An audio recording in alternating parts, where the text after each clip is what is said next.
वहाँ पे रिकॉर्ड पे वो है। Yes Recording sir, start confirm हो हो गया। record to be Start अब continued. मैं किसी को Start एडमिट पे आ नहीं करूंगा।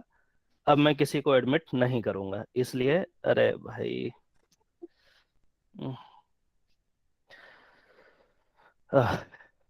Anyway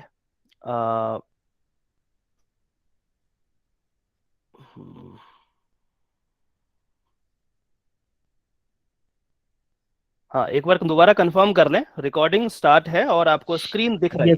Yes, screen sir. दिख यस रही Yes, sir. Yes, sir. Yes, Yes, sir. Yes, sir, it's visible. Yes, sir. है? Okay yes sir, fine, clear. visible, sir. ठीक है। जिसमें ये लिखा हुआ है how to read case laws, यही है ना? यस सर, यही है। Yes, sir, ये दिख रहा है. आप How लोग to read सारे case laws. सारे लोग अपना माइक ऑफ कर लें। अब माइक ठीक है, अब मुझे बोलने दें और आराम से आप सुनते रहें, ठीक है? कोई डाउट होगा तो आप पूछ सकते हैं, कोई ऐसी बात नहीं है, ठीक है? लेकिन रीजनेबल होना चाहिए, रीजनेबल होना चाहिए, ठीक है? चलिए, एक क्वेश्चन आपके स्क्रीन पे विजिबल है। यदि आप में से कोई एक व्यक्ति कोई पढ़ना चाहे तो इसे पढ़ सकता है। हम क्वेश्चन के माध्यम से एक एक कंसेप्ट को आज समझने वाले हैं कि कैसे पढ़ना चाहिए केस लॉज को, और केस लॉज का क्या इंपॉर्टेंस होता है लॉ स्टूडेंट के लिए, एक लॉयर के लिए, उसको हम यहाँ पे पढ़ने का प्रयास करेंगे। लेकिन इससे पहले ये जो क्वेश्चन है उसको आप पढ़ें। आप में से कोई एक व्यक्ति पढ़ सकता है इसको। पढ़िए, Yes, क्या sir. है? पढ़िए। Yes, sir. A is an army officer who discovered some corruption in his unit, upon which he has complained about the same to the senior army officer, but it was avoided by them. A has informed about the same to his father telephonically in the eve of 9 January 2022. On 10 January 2022, A was found dead in the railway track near Mathura station. The police has refused to file a case of murder, told that it is a case of suicide. The father of A comes to you and asks you to file a writ in the Allahabad High Court. Advise him accordingly.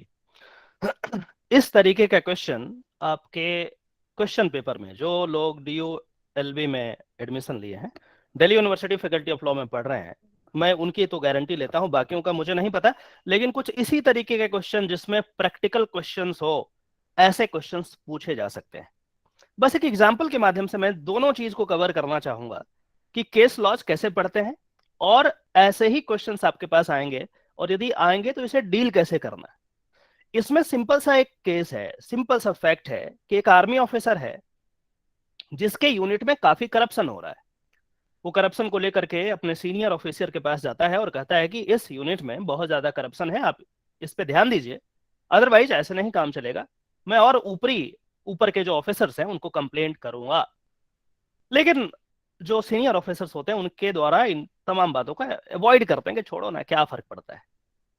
यही चीज जब शाम में उसके पापा phone करते हैं तो टेलीफोनिकली उनको कहता है कि पापा ऐसा है कि हमारे यूनिट में बहुत करप्शन है, आर्मी, बस ऐसा होता है कि आर्मी बाहर से देखने में बहुत साफ सुथरी है लेकिन अंदर तो बहुत करप्शन है, मैं यहाँ पे हूँ, मैं जान रहा हूँ, लेकिन मैं प्रयास भी करता हूँ इनको साफ करने का, लेकिन कुछ नहीं हो रहा। दूसरे ही दिन, ये 9 तारीख की बात है, दूसरे ही दिन मतलब आज के दिन, आज 10 है, 10/1 है आज के दिन क्या हो रहा है कि A was found dead in the railway track near Mathura railway station. इनका कैंप उसी के आसपास था और मथुरा रेलवे स्टेशन पे इनकी लाश आज के दिन मिली। कल के दिन इन्होंने कंप्लेंट करा था सीनियर ऑफिसर को और एक दिन बाद इनकी लाश मिली। जब पुलिस के पास इसके बाबूजी जाते हैं कि भाई ये तो मर्डर है, क्योंकि मेरा बेटा क्या कर रहा था, वहां पे करप्शन को खत्म करने के लिए मुहिम छेड़ दिया था, और यही कारण है कि आप में से ही कोई ऑफिसर जो आर्मी का होगा वो जानबूझ करके मेरे बेटे को मार दिया है, मर्डर कर दिया है। यहां देखो मर्डर लिखा हुआ। लेकिन जब पुलिस के पास जाते हैं तो पुलिस कहता है कि नहीं नहीं, ऐसे कोई बात नहीं है, ये तो सुसाइड का मामला है, सुसाइड है ये, कौन बोला मर्डर, और मर्डर का केस दर्ज नहीं करता वो। अब क्वेश्चन ये है कि ये वकील साहब के पास आते हैं, आप लॉ स्टूडेंट हैं, हो सकता है आपके किसी जानने वाले में से हो, वो आपके पास आते हैं और कहते हैं कि क्या करना चाहिए, हमें तो कोर्ट जाना है, इलाहाबाद हाई कोर्ट में रिट फाइल करना है, क्या रिट फाइल किया जा सकता है, कोई बता सकते हैं? नहीं सर, सबसे पहले सर लोअर कोर्ट में इसका चलेगा। सबसे पहले FIR होगी, उसके बाद FIR के बाद जो भी एफआईआर है नहीं लिख रहा है मामला। ना आपका? एफआईआर नहीं लिख रहा तो सर हम मजिस्ट्रेट को जाके बोलेंगे, मजिस्ट्रेट चलिए, को गुहार लगाएंगे कि हमारी एफआईआर नोट करी जाए, या फिर सुपरिटेंडेंट ऑफ पुलिस के पास चलिए, जाएंगे। बहुत अच्छी बात है। अब हम देखते हैं कि आखिर ऐसा क्वेश्चन आ गया तो कैसे करना है और केस लॉज पढ़ने कैसे हैं। अब क्वेश्चन को खत्म कर दीजिए, कुछ प्रोविजंस के बारे में हम यहाँ पे आपको बहुत ही बेसिक इंफॉर्मेशन में देने वाला हूं, पूरा वर्ड टू वर्ड नहीं बताने वाला। वर्ड टू वर्ड हम केस लॉज को पढ़ेंगे, एक एक सेंटेंस में जाकर के पढ़ेंगे। यहाँ पे सीआरपीसी जब आप पढ़ेंगे तो यहाँ पे एक प्रोविजन है 154। इसमें कहा जाता है इंफॉर्मेशन इन कॉग्निजेबल केसेस, जो कॉग्निजेबल ऑफेंसेस होंगे उसमें किस तरीके से इंफॉर्मेशन लिया जाए पुलिस ऑफिसर के द्वारा, उसके बारे में यहाँ पे बताया गया है। और इसमें यह कहा गया है कि कोई भी ऐसा ऑफेंस, या फिर यूं कहें कि कोई भी ऐसा इंफॉर्मेशन जिसमें कोई ऑफेंस के कॉग्निजेंस के बारे में पता चलता है, कॉग्निजेबल ऑफेंस होने का पता चलता है, उस सिचुएशन में क्या होगा कि पुलिस का काम है कि वो एफआईआर को लिखे और उस तरीके से जो भी फॉर्मेट है उसमें करना चाहिए। उसके बाद आगे कहता है कि यदि एफआईआर लिखने से कोई पुलिस वाला मना कर रहा है कि मैं नहीं लिखूंगा, इसके बावजूद कि वो व्यक्ति जो इंफॉर्मेशन दे रहा है कॉग्निजेबल इन नेचर है, तो फिर आप क्या कर सकते हैं, आप सुपरिटेंडेंट ऑफ पुलिस, जिनको एसपी साहब कहते हैं, एसपी साहब के पास जा करके आप शिकायत कर सकते हैं। वही चीज को यहाँ पे लिखा गया है कि any person agreed by refusal on the part of an officer in charge of the police station to record the information referred to in subsection 1 may send the substance of such information in writing and by post to the superintendent of police concerned। और वो फिर ये सुनिश्चित करेंगे कि police FIR को लिखे। लेकिन चलो, इतना होने के बाद भी पता चला कि कोई पॉलिटिकल पार्टी इन्वॉल्व है, ना तो एसएचओ सुन रहा है ना तो एसपी साहब सुन रहे हैं, अब क्या करोगे? तो अब की बात बता रहा है वही सीआरपीसी, फिर वही सीआरपीसी 56 सेक्शन जब आप पढ़ेंगे तो उसमें कहता है कि यदि ऐसा होता है तो कोई बात नहीं, नेताओं के गुलाम कौन हो सकते हैं? एग्जीक्यूटिव हो सकते हैं, कोर्ट हो जरूरी नहीं है, बहुत मुश्किल है, जजेस पे प्रेशर बनाना मुश्किल होता है, तो यहाँ पे इंडिपेंडेंट पावर दे दिया जजेस को। और यहाँ पे इसके सब क्लॉज 3 में देखेंगे, मैं जानबूझ करके पूरी बात नहीं बता रहा आपको, उतना ही बता रहा हूं जितना इस केस लॉज को समझने के लिए जरूरी है। तो यहाँ पे इस क्लॉज में कहा कि एनी मजिस्ट्रेट, मजिस्ट्रेट की बात करता है यहाँ पे, मजिस्ट्रेट मतलब judicial magistrate, any magistrate empowered under section 190 may order such an investigation as above mentioned. यदि नहीं हो रहा है, नहीं कर रहा है, एसपी भी नहीं सुन रहा है, कोई ऑफिसर नहीं सुन रहा है, एग्जीक्यूटिव नहीं सुन रहा है, तो कहता है कि कोर्ट सुनेगा। और ये जो पावर है यहाँ पे दिया गया है। फिर आगे हम आपको फिर 190 ये नहीं बताने वाले हैं, बाद में बताएंगे कि मैंने ऐसा क्यों लिखा है यहाँ पे, बाद में बताएंगे। अब हम बात करते हैं एक केस का, Sakiri Vasu versus state of UP and others. ये 2007 का केस है। कोई सुना है, कोई पढ़ा है इस केस को? कोई पढ़ा है? बताओ। No sir. नहीं नो पढ़ा? सर। कोई बात नहीं, बहुत अच्छी बात है, कोई बात नहीं। जब आप इस टॉपिक को पढ़ेंगे तो आपके जो टीचर होंगे वो शायद ज्यादा अच्छे से आपको बता सकते हैं। मैं एक टीचर नहीं हूं, कोशिश करूंगा कि आपको इतना बताऊं कि चीजें समझ में आ जाए। ठीक है, ये केस में जो आपको क्वेश्चन ऊपर मैंने बनाया था, कुछ उसी तरीके की बातें हुई थी। क्वेश्चन ये था कि एक आर्मी ऑफिसर की डेथ हो गई, उसका बॉडी जो है पड़ा मिला मथुरा रेलवे स्टेशन के पास। उसके बाबूजी गए पुलिस के पास, पुलिस रिफ्यूज कर दिया और वो केस को बंद कर दिया, सुसाइड करार करके बंद कर दिया। तो इन्होंने direct supreme court, sorry high court चले गए और उन्होंने कहा कि रिट में गए, और रिट के अलावा और भी जो स्पेशल पावर होता है 482 में, उसमें गए और उसमें कहा कि हमें सुना जाए क्योंकि हमारा जो बेटा है उसका डेथ हुआ है, वो सुसाइड नहीं है। ठीक है, चलिए अब हम देखते हैं कि किस तरीके से जब जजमेंट दिया जाता है तो किस तरीके से चीजें लिखी जाती है और क्या क्या चीज आपको पढ़ना चाहिए, एक लॉ स्टूडेंट को कैसे पढ़ना चाहिए। सबसे पहले तो केस का क्या नाम है ये जरूरी है। सागरी वासु एक नाम होगा जिसका जो है केस है ये, versus state of UP. State of UP इसलिए है क्योंकि कहां पे हुआ है ये, यूपी के क्षेत्राधिकार में हुआ है, इसीलिए। एंड अदर्स, और भी पार्टीज होंगे और यहाँ पे डेट लिखा होगा, तो ये ठीक है। उसके बाद नीचे जो है बेंच में, बेंच मतलब जो जज होंगे उनका नाम लिखा रहेगा, ए के माथुर, मरकंडे काटजू, ये जज दोनों यहाँ पे दिए हैं। केस नंबर लिखा रहेगा, अपील नंबर लिखा रहेगा, पिटिशनर, रिस्पोंडेंट, ये सारी चीजें लिखी रहेगी, डेट ऑफ जजमेंट लिखा रहेगा और काउंसिल का नाम भी लिखा रहेगा। इसमें इन्होंने नहीं दिया है, लेकिन कई बार काउंसिल का नाम, काउंसिल मतलब एडवोकेट का नाम लिखा रहेगा कि ये एडवोकेट ने किया है। अब क्वेश्चन के माध्यम से आपने फैक्ट को समझ लिया। जब केस लॉज आप पढ़ना शुरू करेंगे तो पहला कुछ पैराग्राफ क्या होगा, फैक्ट होगा उस केस का, कि उस केस में आखिर हुआ क्या।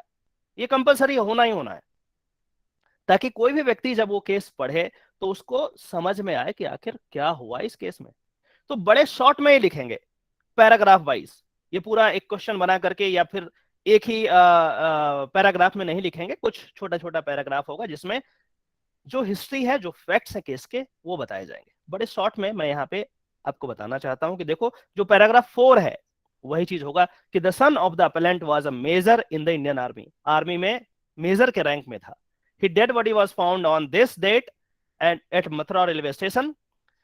उसके बाद कहता है, एक बार देखना तो इसको देखना और बोलना क्या बोल रहा है।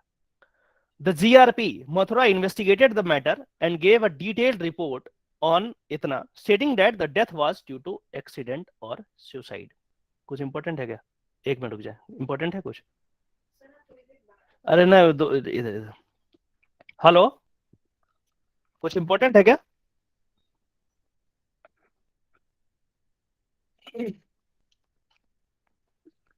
जीआरपी जो है एक जो रेलवे पुलिस है ना, उसके बारे में बता रहा है कि the GRP Mathura investigated the matter and gave a detailed report on इतना, stating that the death was due to accident और सुसाइड।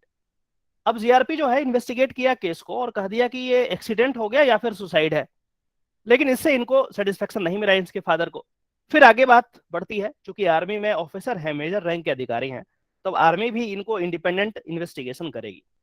फिर अगले पैराग्राफ में लिखते हैं कि the army officials at Mathura also held 2 courts of inquiry and both time submitted the report that the deceased major had committed suicide।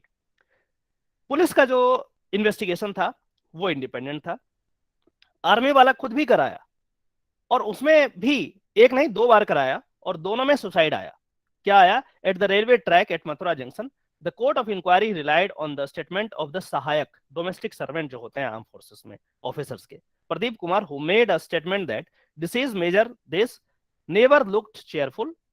He used to sit on a chair in the veranda, gazing at the roof with blank eyes and deeply involved in some thoughts, and used to remain oblivious of the surrounding. The court of inquiry also relied on the deposition of the main eyewitness, Gagandeep, और ये सब नाम है, who stated that the Major Des was hit by a goods train that came from Delhi। अब ये 2 report है, 2 अलग अलग एजेंसी के द्वारा बनाया गया है, आर्मी वाले ने बनाया और पुलिस भी बनाया, लेकिन इनको सेटिस्फेक्शन नहीं हुआ।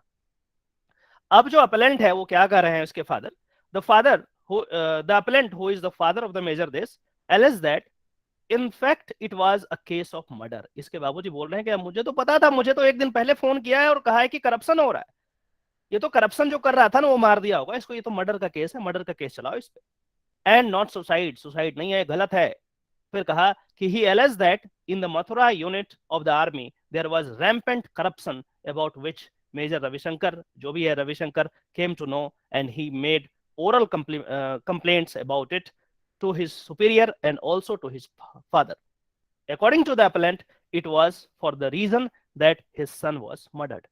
अब देखिए कि किस तरीके से पूरे फैक्ट्स को पैराग्राफ में, केस लॉज के शुरुआती पैराग्राफ में लिखा जाता है। तो जब भी कोई केस आपके पास आए और उसके फैक्ट को आपको जानना हो तो शुरुआती कुछ पैराग्राफ में आप पढ़ेंगे तो फैक्ट क्या है उस केस का वो निकल करके आ जाएगा। मतलब ये हुआ कि यदि कोई केस आपके पास आया और आपको फैक्ट जानना है तो ऐसा नहीं कि आप उस केस लॉज के पीछे से पढ़ना शुरू करेंगे, नहीं, यदि आपको फैक्ट जानना है तो शुरुआत में जो पैराग्राफ्स हैं उसको देखना जरूरी है। फिर यहाँ पे कहता है कि the first court of inquiry was held by the army which gave its report on this, stating that it was case of suicide। The appellant was not satisfied with the findings of the court of inquiry and hence on this date he made a representation to the then chief of the army staff general NC Viz, as a result of which another court of inquiry was held. However, the second court of inquiry came to the same conclusion, and that of the first inquiry, namely that it was the case of suicide. मतलब आप देखिए, एक तो police वाला ने किया, दूसरी बार army independent किया इंक्वायरी, कोर्ट ऑफ इंक्वायरी, उसमें भी आया सुसाइड है। फिर दोबारा इन्होंने रिप्रेजेंटेशन दिया चीफ ऑफ आर्मी स्टाफ को कि नहीं, इससे मैं सेटिस्फाई नहीं हूं, दोबारा करो। दोबारा भी हुआ और उसमें भी यही चीज निकल करके आया कि ये सुसाइड का केस है, इसमें कोई मर्डर की बात नहीं होती है। लेकिन फिर भी ये सेटिस्फाइड नहीं है, तो अब क्या करते हैं? Aggrieved a writ petition was filed in the high court which was dismissed by the impugned judgment, hence this appeal. और हाई कोर्ट में रिट फाइल किया गया, जिसको डिसमिस कर दिया हाई कोर्ट, और इसलिए ये पहुंच गए कहां? सुप्रीम कोर्ट में अब पहुंच जाते हैं कि ना तो मैं आर्मी पे विश्वास कर रहा हूं, ना तो पुलिस वाला सही से किया है, ना तो हाई कोर्ट मेरे जो रिट थे उसको डिसमिस कर दिया, तो अब हम सुप्रीम कोर्ट के पास आए। अब इसमें बहुत सारे क्वेश्चंस को ये फ्रेम करते हैं कि भाई ऐसा है कि लोकल पुलिस पे मुझे भरोसा नहीं है, आर्मी पे मुझे भरोसा नहीं है, मुझे सीबीआई इंक्वायरी चाहिए। अब उसके बारे में भी ये बात उठाते हैं। सब लोग यहीं पे है ना? सुन रहे हैं सब लोग? Yes, sir. Yes, sir. Yes, sir. Yes, Yes, sir. Yes, sir. Yes, sir. Yes, sir. कोई जी बात सर। नहीं, कोई बात। तो कहानी जो है कुछ इस तरीके की थी। फिर अब देखिए पैराग्राफ 9 में कहता है कि Yes, sir. हाँ बताइए बताइए, ठीक है। सर वो बोल रहे हैं कि सुन रहे हैं हम सर। अच्छा, ठीक है। The petitioner appellant herein prayed in the writ petition that the matter be ordered to be investigated by the Central Bureau of Investigation. देखिए कितनी बातें सीखने को है केस लॉज में। अब पिटिशनर जो है, जो अपील में गया है सुप्रीम कोर्ट ऑफ इंडिया में, ये कह रहा है कि भाई ऐसा है कि आप इसको सीबीआई से इंक्वायरी कराएं। नो द क्वेश्चन जो है, लॉ का क्वेश्चन है कि क्या हर एक मामलात में सीबीआई का इंक्वायरी होगा क्या? बहुत सारी चीजें सीखने को मिलेगी, आगे बढ़ते हैं। Since his prayer was rejected by the High Court, hence this appeal by way of special leave petition SLP में ये आ गए हैं सुप्रीम कोर्ट। अब देखिए यहां से शुरू होता है असली क्या है, arguments and counter arguments, observations court का, किस तरीके के क्वेश्चंस में क्या क्या चीज रेलिवेंट है उसके बारे में बात करता है। पैराग्राफ 10 में देखिए क्या कहता है। It has been held by this court in CBI and another versus Rajesh Gandhi and another. अब किसी और केसेस के रेफरेंस ला रहे हैं। एक केस जब आप पढ़ेंगे तो उसमें 10 और केसेस आपको पढ़ने होंगे, तभी सेटिस्फेक्शन आपको मिलेगा। कोर्ट कभी भी ऐसा नहीं होता है कि एक फैक्ट, एक केस को बस उसके कंक्लूजन उसी में दे दिया, नहीं, वो उसको करवरेट करेगा बहुत सारे केसेस को ला करके। तो यहां से शुरू हो गया केस को लाना। और देखिए क्या कहते हैं कि it has been held by this court, मतलब सुप्रीम कोर्ट ने ही इस पार्टिकुलर केस में, जब ये डिसीजन दिया गया था 1997 में, ये तो 2007 का है, तो यहाँ पे कोर्ट कर रहे हैं। क्या कहा था भाई? That no one can insist that an offence be investigated by a particular agency. We fully agree with the view in the aforesaid decision. An aggrieved person can only claim that the offense he alleges be investigated properly, but he has no right to claim that it be investigated by any particular agency of his choice. कल को बोल रहा है CBI से कराओ, फिर अगली बार कह देगा ईडी से कराओ, फिर अगली बार कहेगा एनआईए से कराओ, तो ऐसे फिर कैसे काम चलेगा? तो माननीय सुप्रीम कोर्ट ऑफ इंडिया ने इस पर्टिकुलर केस में, forget about the Sakri Basu and the state of UP, उसको छोड़िए, अब दूसरा केस यहाँ पे इन हो गया। बोला कि ये जो आप क्लेम कर रहे हो ना कि आप सीबीआई से कराओ, वो तो किसी दूसरे केस में बिल्कुल लॉ लेट डाउन कर दिया गया माननीय सुप्रीम कोर्ट के द्वारा, इसी कोर्ट में। इसीलिए दिस कोर्ट यहाँ पे लिखा है। सुप्रीम कोर्ट खुद बोल रहा है कि मैंने खुद ही लिखा है इसको, और इसमें कहा कि नहीं, आपके पास चॉइस नहीं है। ऐसा नहीं कि आप जो इन्वेस्टिगेशन पे हाथ रख देंगे, बोलेंगे वही इन्वेस्टिगेट करें, नहीं, ये ऐसे काम नहीं चलेगा। हाँ, आपका राइट ये है कि इन्वेस्टिगेशन प्रॉपरली होना चाहिए, ये सुनिश्चित करेगा कोर्ट, लेकिन कौन करेगा ये आपका चॉइस नहीं है। एक तो यहां से निकल करके आ गया क्वेश्चन। यदि मान के चलो इस फॉर्म में पूछेगा कि क्या सीबीआई से इन्फॉर्म वो करना, देखना जरा कौन है, बोलना बाद में बात करेगा। यदि सीबीआई से इंक्वायरी करना मेरा राइट है, answer is a big no, नहीं है। ठीक है, आगे बात करता है कि पैराग्राफ 11 में In this connection, we would like to state that if a person has a grievance that the police station is not registering his FIR under section 154, मैंने बताया था कि 154 में कॉग्निजेबल ऑफेंसेस जो भी होंगे उसमें किस तरीके से FIR लिखना उसके बारे में बताता है। ऊपर मैंने लिखा है, पूरा नहीं पढ़ा है, आप जाकर के घर में पढ़ना। तो अब कोर्ट यहाँ पे मेंशन कर रहा है, कितनी बारीकी से एक एक चीज को लिखता है, इस बात को ध्यान रखिएगा। करा in this connection we would like to state that if a person has a grievance that the police station is not registering his FIR under section 154 CRPC, then he can approach the superintendent of police under section 154 3 CRPC by an application in writing. फिर कह रहा है आगे, even if that does not yield any satisfactory result in the sense that either the FIR is still not registered or that even after registering it no proper investigation is held, it is open to the aggrieved person to file an application under section 156(3) of the CRPC before the learned magistrate concerned. एक बात आपने गौर की, यहाँ पे learned word use किया गया जब यहाँ पे मजिस्ट्रेट का नाम लिखा तब, क्योंकि जजेस को इस तरीके से बुलाते हैं। तो जब भी आपको जजमेंट लिखना हो, जब भी आपको पढ़ना हो, जब भी आपको ड्राफ्टिंग करनी हो, हमेशा के लिए इस वर्ड का इस्तेमाल करेंगे और शॉर्ट में इसको LD डॉट भी लिखते हैं। कई बार आपको क्वेश्चन में ऐसा मिल जाए तो ये मत समझना कि पता नहीं ये क्या है, कुछ समझ में नहीं आ रहा है। LD डॉट मतलब लर्नेड मजिस्ट्रेट, लर्नेड एडवोकेट, दो के लिए ही यूज किया जाता है, ठीक है। बाकी एग्जीक्यूटिव के लिए, किसी और ऑफिसर के लिए यूज नहीं करते। तो कहीं क्वेश्चन में आपको मिल जाए तो आप कंफ्यूज नहीं करिएगा, ठीक है। आगे बढ़ते हैं। If such an application under section 156(3) is filed before the magistrate can direct the FIR to be registered and also can direct a proper investigation to be made. In a case where, according to the aggrieved person, no proper investigation was made, the magistrate can also, under the same provision, monitor the investigation to ensure a proper investigation. यहाँ पे कहा कि आप high court में चले गए writ में, जब हमारे पास ऑलरेडी ऑप्शंस हैं, ऑलरेडी हमारे पास प्रोविजंस हैं, जिसमें यदि वो FIR नहीं कर रहा था आपका तो आप SP के पास जाते, यदि वो भी नहीं करता तो आप मजिस्ट्रेट के पास जाते और वहां से जाकर के आप करा लेते। लेकिन उन तमाम चीजों को ब्रीच कर दिया आपने, खत्म कर दिया और डायरेक्ट आ गए कहां? हाईकोर्ट में। हाईकोर्ट ने आपके रिट को खत्म कर दिया, उड़ा दिया, नहीं मेंशन किया, नहीं सुना, और अब आप आ गए हैं सुप्रीम कोर्ट में। तो क्या आप इन तमाम चीजों को फॉलो किए हो या नहीं किए हो? तो एक एक चीज को देखिए कितना सिस्टमैटिक ये चीज लिख रहा है। फिर आगे अब दूसरा केस शुरू हो गया पैराग्राफ 12 में। कई बार जब मैं शुरुआत में पढ़ता था तो एक केस जो पढ़ना शुरू किया उसको तो मैं भूल ही जाता था, पता लगा 5 और केस आगे निकल करके आ गए, और उसमें पढ़ना शुरू किया तो एक्चुअल केस का क्या नाम था वो भी भूल जाते थे। तो ये धीरे धीरे ये चीजें सीखेंगे आप। हर एक केस में आपको कुछ इसी तरीके का मिलने वाला है फॉर्मेट, क्योंकि कोर्ट हमेशा क्या करता है? लॉजिक पे रिलाई करता है। तो वही लॉजिक जिस केस में भी होगा उस केस को यहाँ पे उठा करके पटक देता है। तो ठीक उसी प्रकार से पैराग्राफ 12 में देखते हैं, कहता है 10 इन मोहम्मद यूसुफ, ये वाला केस के बारे में बात करता है 2006 में। दिस कोर्ट, फिर से सुप्रीम कोर्ट ने ही ऑब्जर्व किया है। क्या ऑब्जर्व किया है? The clear position therefore is that any judicial magistrate before taking cognizance of the offence can order investigation under section 156(3) of the code, मतलब CRPC की बात कर रहा है। If he does so, यदि वो ऐसा करता है, he is not to examine the complainant on oath because he was not taking cognizance of any offense therein.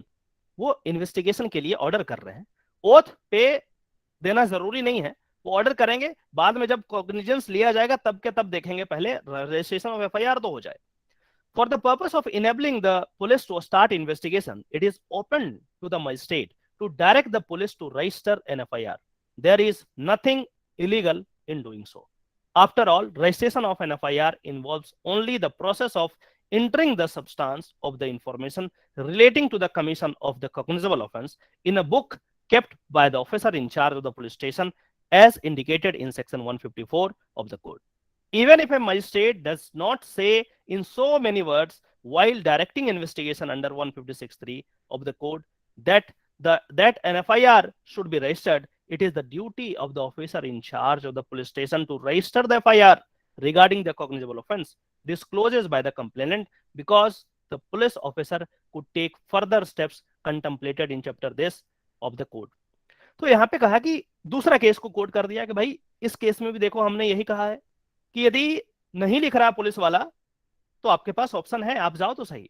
और हमने मजिस्ट्रेट को तो बहुत वाइड पावर दे दिया। इसमें वाइड पावर क्या दे दिया? वाइड पावर ये दे दिया कि यदि नहीं लिखा तब भी जाओ, यदि लिख लिया उसके बाद यदि वो सही तरीके से प्रॉपर इन्वेस्टिगेशन नहीं कर रहा है तब क्या करेंगे। कई बार देखो टेक्निकलिटीज ऑफ लॉ को समझिए, क्या होगा यदि सिर्फ ऐसा रहता कि यदि एफआईआर नहीं हुआ तो मजिस्ट्रेट ऑर्डर कर देंगे, एफआईआर लिख लेगा, लेकिन व्हाट आफ्टर दैट, यदि इन्वेस्टिगेशन ही प्रॉपर नहीं किया वो, तो कुल मिलाकर के क्या हुआ? बात तो वही हो गया कि अल्टीमेटली वो तो लूजिंग एंड पे रह गया। तो यहाँ पे कहा नहीं, ये वाइड पावर है।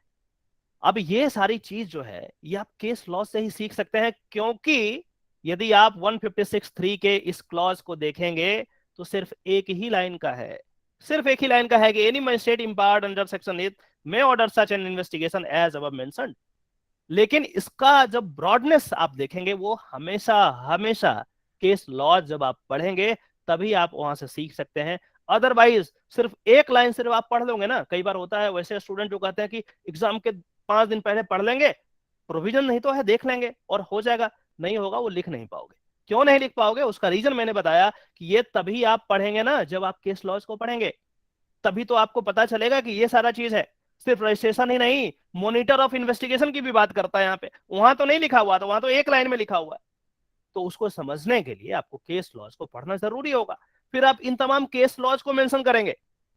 जब भी 156(3) के अंदर क्वेश्चन आएगा तो इन तमाम केस लॉज को मेंशन करेंगे और लिखेंगे कि in this particular case the supreme court और जो भी फला फला high court has held that. और यहाँ पे ये सारी चीजें आपको जो है, जो इंपॉर्टेंट चीजें हैं वो याद करेंगे और लिखेंगे कि not only the registration of FIR but monitor of the investigation is also can be done by the order of the magistrate. ऐसा लिखेंगे, जब आप पढ़ेंगे इस चीज को तभी तो लिखेंगे। अदरवाइज आप उसको यदि नहीं पढ़ेंगे तो ये चीज नहीं लिख सकते हैं, सिंपल सा बात है। नहीं लिखेंगे तो फिर कुल मिलाकर के वही बात हो गया कि आपको आने वाला नहीं है क्वेश्चन।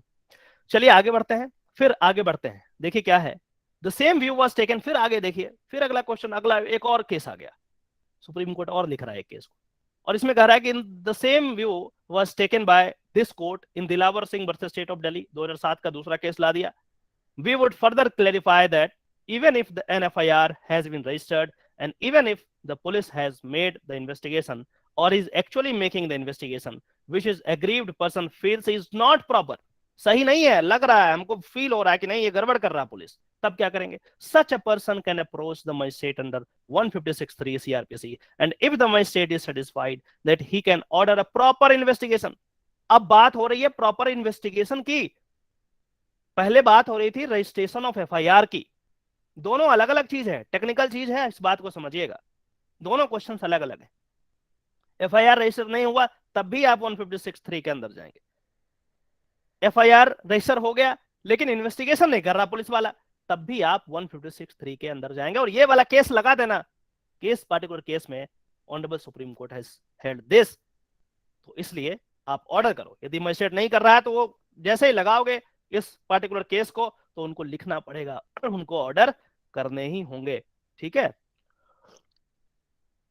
तो फिर यहां पे कहा गया and take other suitable steps, और सिर्फ इतना ही नहीं, और कह रहा है कि अदर सुटेबल स्टेप्स भी कुछ यदि उनको लगता है तो वो भी कर सकते हैं। वाइड, वहां तो एक ही लाइन लिखा हुआ था, and pass such order as he thinks necessary for ensuring a proper investigation. All these powers a magistrate enjoy under section 156(3). लेकिन 156(3) को देखेंगे तो एक लाइन का है, तो केस लॉज इसीलिए पढ़ना है। इसीलिए मैं अपने स्टूडेंट्स को बोलता हूं कि आप पढ़ो, नहीं पढ़ोगे तो कोई फायदा नहीं होने वाला है, समझ में नहीं आएगा। चलिए, ये सब जो है बीच बीच में पैराग्राफ आते रहेंगे, that is not much important. अभी तो यहाँ पे कुछ यहाँ पे नहीं मिला, आगे बढ़ते हैं। ये पैराग्राफ 16 में पढ़िए, और हर एक पैराग्राफ को आपको पढ़ना है, कुछ ना कुछ सीखने को मिलेगा। मैं बाद में बताऊंगा कि इस केस में कितनी चीजें हैं और क्या क्या चीज आपको सीखने को मिला। ये कह रहा है कि the power in the magistrate in to order further investigation under 156(3) is an independent power. अब इस पे एक क्वेश्चन हो रहा है कि ये ऐसा कैसे कर दिया कि भाई इन्वेस्टिगेशन करना तो पुलिस का काम है।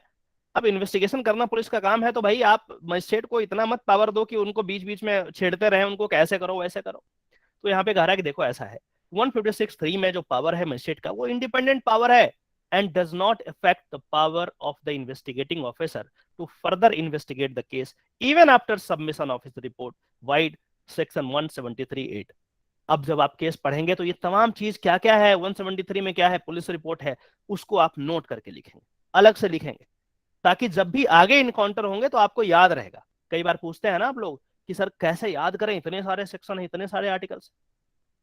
सबको यदि आप बैठ जाओगे कि हमको आज तो सब याद ही कर लेंगे, नहीं होगा, कभी जिंदगी में याद नहीं होना। उसके लिए क्या करना है, जैसे जैसे आपको बताया जा रहा है, जैसे जैसे आपको मिल रहा है जो चीज, उसको आप नोट करके रखो ना। देखो 173 में जाकर के क्या है, बस एक ही सेक्शन को देखना है, क्या है उसमें, तो पुलिस रिपोर्ट की बात उसमें आएगी।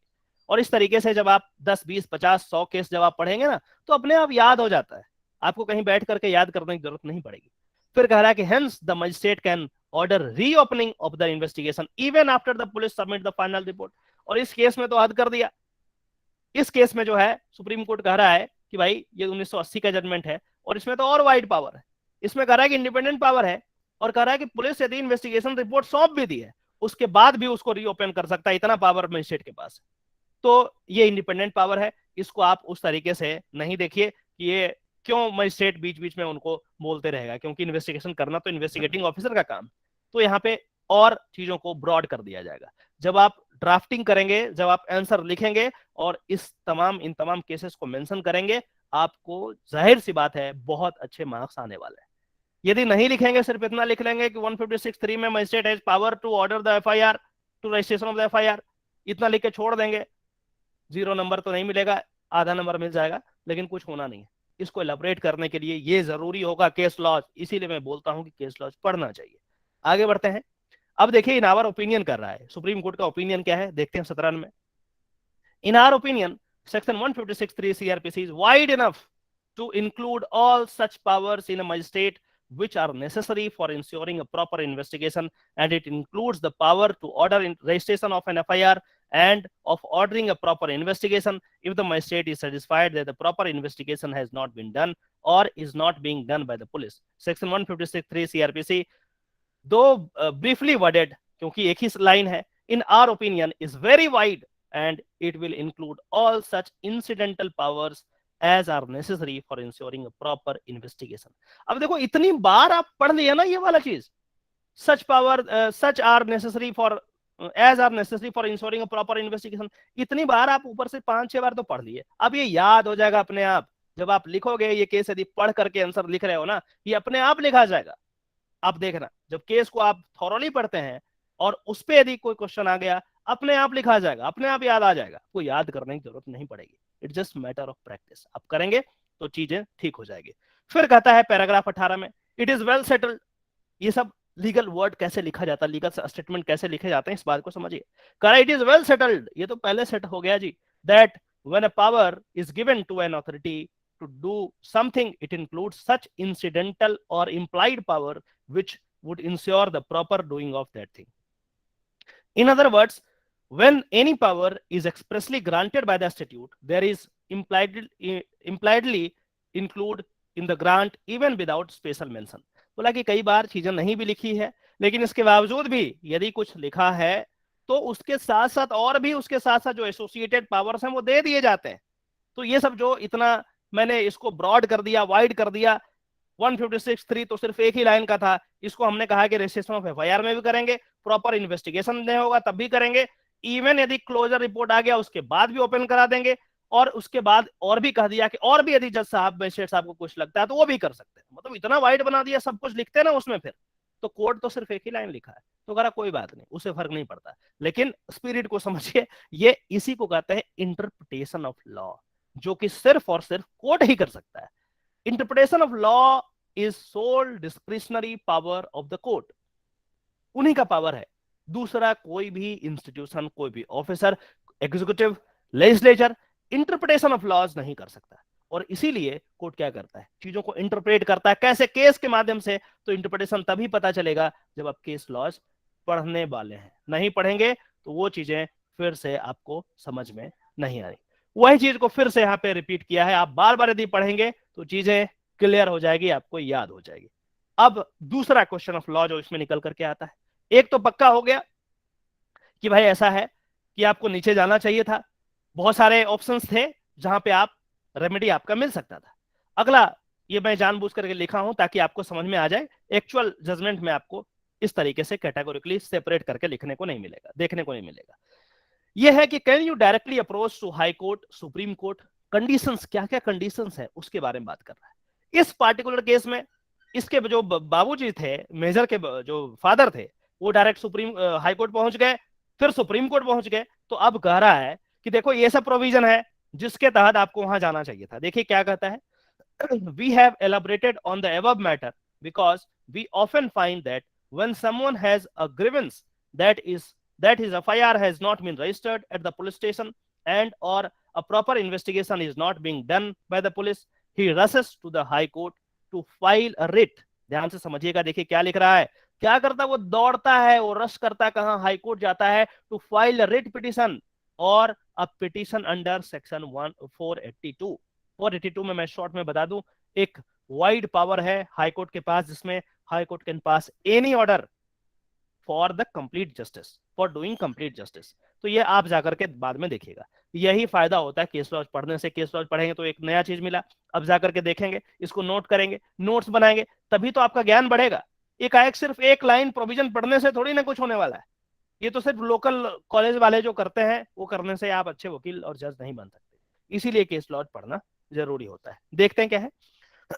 रीजन दे रहा है कि क्यों आपको हाईकोर्ट नहीं जाना चाहिए था। He rushes to the High Court to file a writ petition or a petition under Section 482 CRPC. We are of the opinion that the High Court should not encourage this practice and should ordinarily refuse to interfere in such matter and relegate the petitioner to his alternative remedy. First under Section 154(3) जिसमें superintendent of police के पास जाते हैं हम। फिर कहता है and section 36 में भी कुछ इस तरीके की बात है कि आप सुपीरियर ऑफिसर के पास जाकर के रेमेडी ले सकते हैं। आप जाकर के पढ़ेंगे तो और चीजें क्लियर होगी। फिर कहता है before the concern police officer and if that is of no avail by approaching the concern magistrate under इतना। बोला कि जब तीन चीज है तो फिर आप रस क्यों कर रहे हो भाई, 482 में जा रहे हो, रिट में जा रहे हो, तो नहीं, ऐसे इंटरटेन नहीं करेंगे। और यदि ऐसे इंटरटेन करना शुरू कर दिए तो फिर फ्लड आ जाएगा। और आगे बात करता है, if a person has a grievance that his FIR has not been registered by the police station, his first remedy is to approach the superintendent of police under this or other police officer referred to section 36 CRPC। ये सब लिखोगे आप answer sheet में, तभी आपको marks मिलेगा। If despite approaching the superintendent of police or the officer referred to section 36 of the CRPC, his grievance still persists, then he can approach to the magistrate under section 156(3) CRPC instead of rushing to the high court by way of writ petition or a petition under section 482 CRPC. Moreover, he has a further remedy to filing a criminal complaint under section 200। अब देखो इतने सारे provisions आपको समझ में आएंगे जब case laws पढ़ोगे, नहीं तो क्या करते, सिर्फ 156(3) में रहते अटके हुए। ये सब पढ़ोगे तभी तो नया चीज सीखोगे। फिर कहता है कि यदि उतना भी नहीं हुआ तो सेक्शन 200 में जाकर के क्रिमिनल कंप्लेंट फाइल कर सकते हो मजिस्ट्रेट के पास, वो भी ऑप्शन है।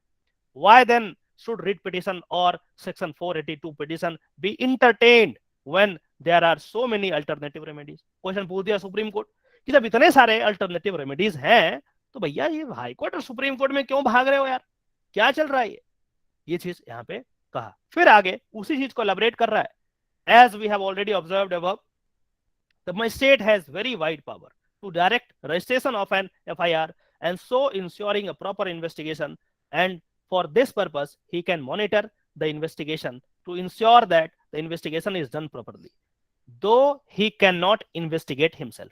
अब देखिए ब्रैकेट में लिखा है कि ये ऑर्डर तो कर सकता है पुलिस को, लेकिन खुद इन्वेस्टिगेट नहीं कर सकता, ये पावर इनके पास नहीं है। तो ये चीज भी मेंशन कर दिया ताकि सेपरेशन ऑफ पावर भी यहां पे बना रहे। फिर कहता है कि the high court should discourage the practice of filing writ petition or petition under section 482 CRPC simply because a person has a grievance that his FIR has not been registered by police, or after being registration proper investigation has not been done by the police. For this grievance the remedy lies under section 36, section 154(3) before the concerned police officer, and if and that is if no avail under this provision, this provision, this provision, this provision, ये सारा चीज बता दिया, तो बोला कि भैया ठीक किया तुम्हारा, हाई कोर्ट तुमको रिजेक्ट किया, बहुत अच्छा किया, जब प्रोविजन था तो वहां क्यों नहीं गए, तुम डायरेक्ट हाई कोर्ट क्यों आ गए। फिर आगे पैराग्राफ करता है कि 28 में कि इट इज ट्रू दैट, अब देखो एक और बात ध्यान से, ये भी लिखता है, देखो किस तरीके से बैलेंस किया जाता है। कहा कि ठीक है कोई बात नहीं, ये सारा रेमेडी तो था, लेकिन क्या ये सारा रेमेडी रिट पिटिशन फाइल करने पे बार है क्या, क्या ये सब फॉलो करेंगे तभी रिट में जाएंगे हम क्या। अब उसका आंसर कर रहा है, कह रहा है कि it is true that alternative remedy is not an absolute bar to a writ petition. ये सब रेमेडी है, इसका ये मतलब नहीं कि हर किसी को फॉलो ही करेगा तभी जाएगा रिट में। क्या पता कोई एक्सीजेंसीज आ गए, कोई अल्टरनेटिव आ गए, कोई ऐसे केस आ गए जिसमें हमें एकदम एफिकेशियस रेमेडी चाहिए, जरूरी है करना, तब क्या करेंगे, तब तो हम जाएंगे रिट। रिट में आप ऐसा तो नहीं कर सकते कि आपको मैं नहीं सुनूंगा। तो यहाँ पे ये लिखता है कि it is true that alternative remedy is not an absolute bar to a writ petition, but it is equally well settled that if there is an alternative remedy, the high court should not ordinarily interfere। दोनों बात कह दिया। और ये चीज कैसे पता चलेगा, ना तो आपको 226 में ये सब मिलेगा, ना तो 156(3) में मिलेगा, कहां से मिलेगा, केस लॉज में ही मिलेगा। तब जाकर के आपका आर्गुमेंटेटिव स्किल जो है ना वो डेवलप होगा। कोई सामने वाला वकील यदि पूछ दिया है, जज पूछ दिया कि भाई आपको नहीं आने देंगे, और हमें लगता है, मेरा कन्विक्शन है कि नहीं हम रिट में जाएंगे क्योंकि हमारे साथ इनजस्टिस हो जाएगा यदि रिट में हम नहीं गए, तो हम ये चीज यहाँ पे उसको सिर्फ यही लाइन दिखाएंगे जज साहब को, जज साहब ये देखो ये बात ठीक है कि अल्टरनेटिव रेमेडी है, लेकिन क्या हर किसी को अल्टरनेटिव रेमेडी फॉलो करना ही है। तो हम कहेंगे कि it is true that alternative remedy is not an absolute bar, यहाँ पे लिखा है not an absolute bar, absolute bar नहीं है to a writ petition, but it is equally well settled that if there is alternative remedy, the high court should not ordinarily interfere। ordinarily interfere यहाँ पे अब देखो, जो वकील sharp minded होगा वो कहेगा, यदि डायरेक्ट रिट में भी गया तो कहेगा कोई बात नहीं, ऑर्डिनरली नहीं करेगा ना इंटरफेयर, लेकिन एग्जाम्पलरी सिचुएशन में जहां पे दूसरा कोई ऑप्शन नहीं है तब क्या करेंगे, तब तो करेंगे।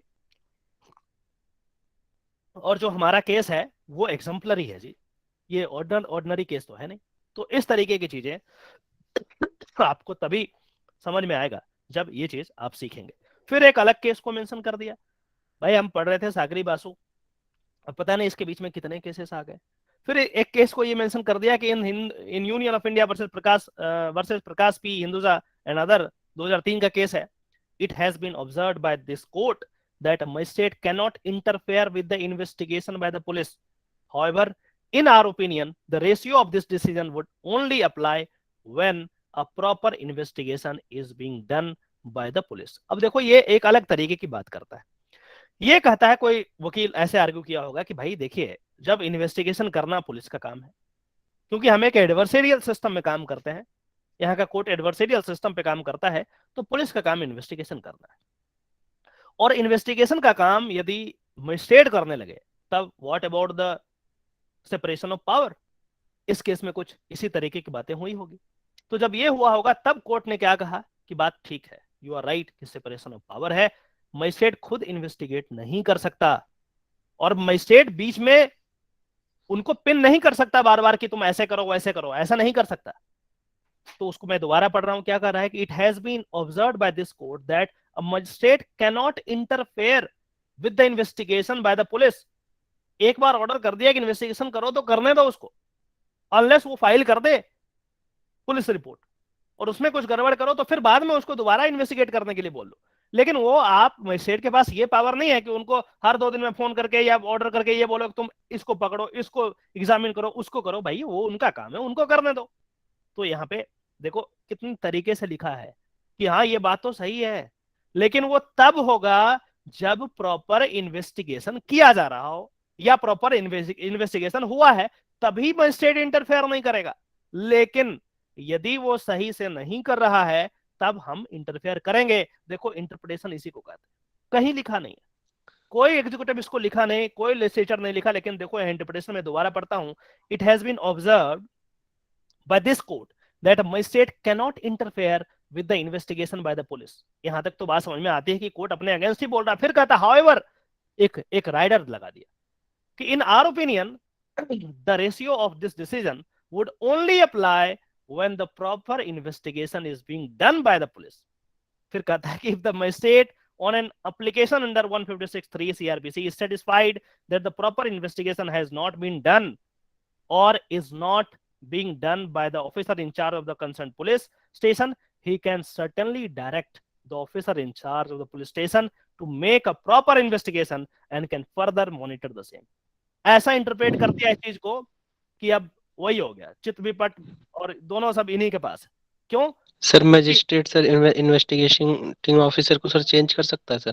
कर सकता है, कर सकता है, पावर है इनके पास, ऑर्डर कर देंगे तो चेंज हो जाएगा आईओ।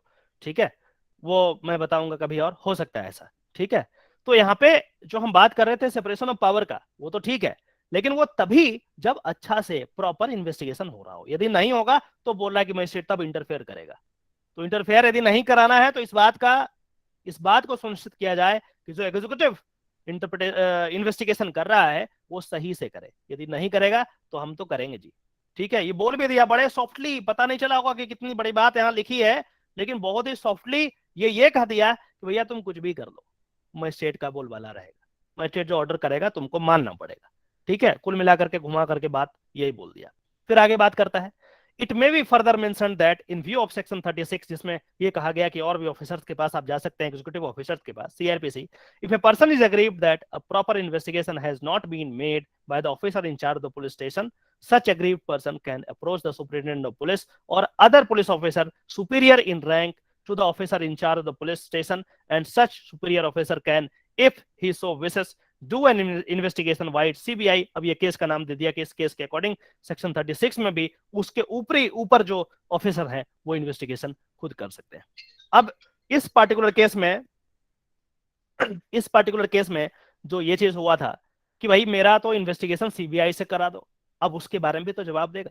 इसीलिए केस लॉ जब आप पढ़ेंगे तो सिस्टमेटिक हर एक जो प्रेयर क्लॉज होता है, जब आप ड्राफ्ट करते हैं किसी रिट को या किसी भी पिटिशन को, तो उसमें सिस्टमेटिक तरीके से ड्राफ्ट करते हैं। ड्राफ्टिंग भी एक आर्ट है, हर कोई ड्राफ्ट नहीं कर सकता। तो जितने भी लॉ के क्वेश्चंस बनेंगे उसका आंसर आपको यहाँ पे मिल जाएगा डिसीजन में, जजमेंट में। इसलिए जजमेंट को आप पढ़ेंगे तभी चीजें समझ में आएगी। अब उसमें एक था ना शुरुआत में कि मेरा तो सीबीआई से करा दो, क्वेश्चन था ना, आप लोग ध्यान दिया था क्वेश्चन या नहीं था? Yes sir, yes sir. अब उसका आंसर ये आपको मेन जजमेंट में ऐसे लिखा नहीं रहेगा, आपको समझने के लिए मैं जानबूझ करके हाईलाइट और ये सारा चीज कर दिया है ताकि एक बार मैं बता दूं तो चीजें समझ में आती रह जाए।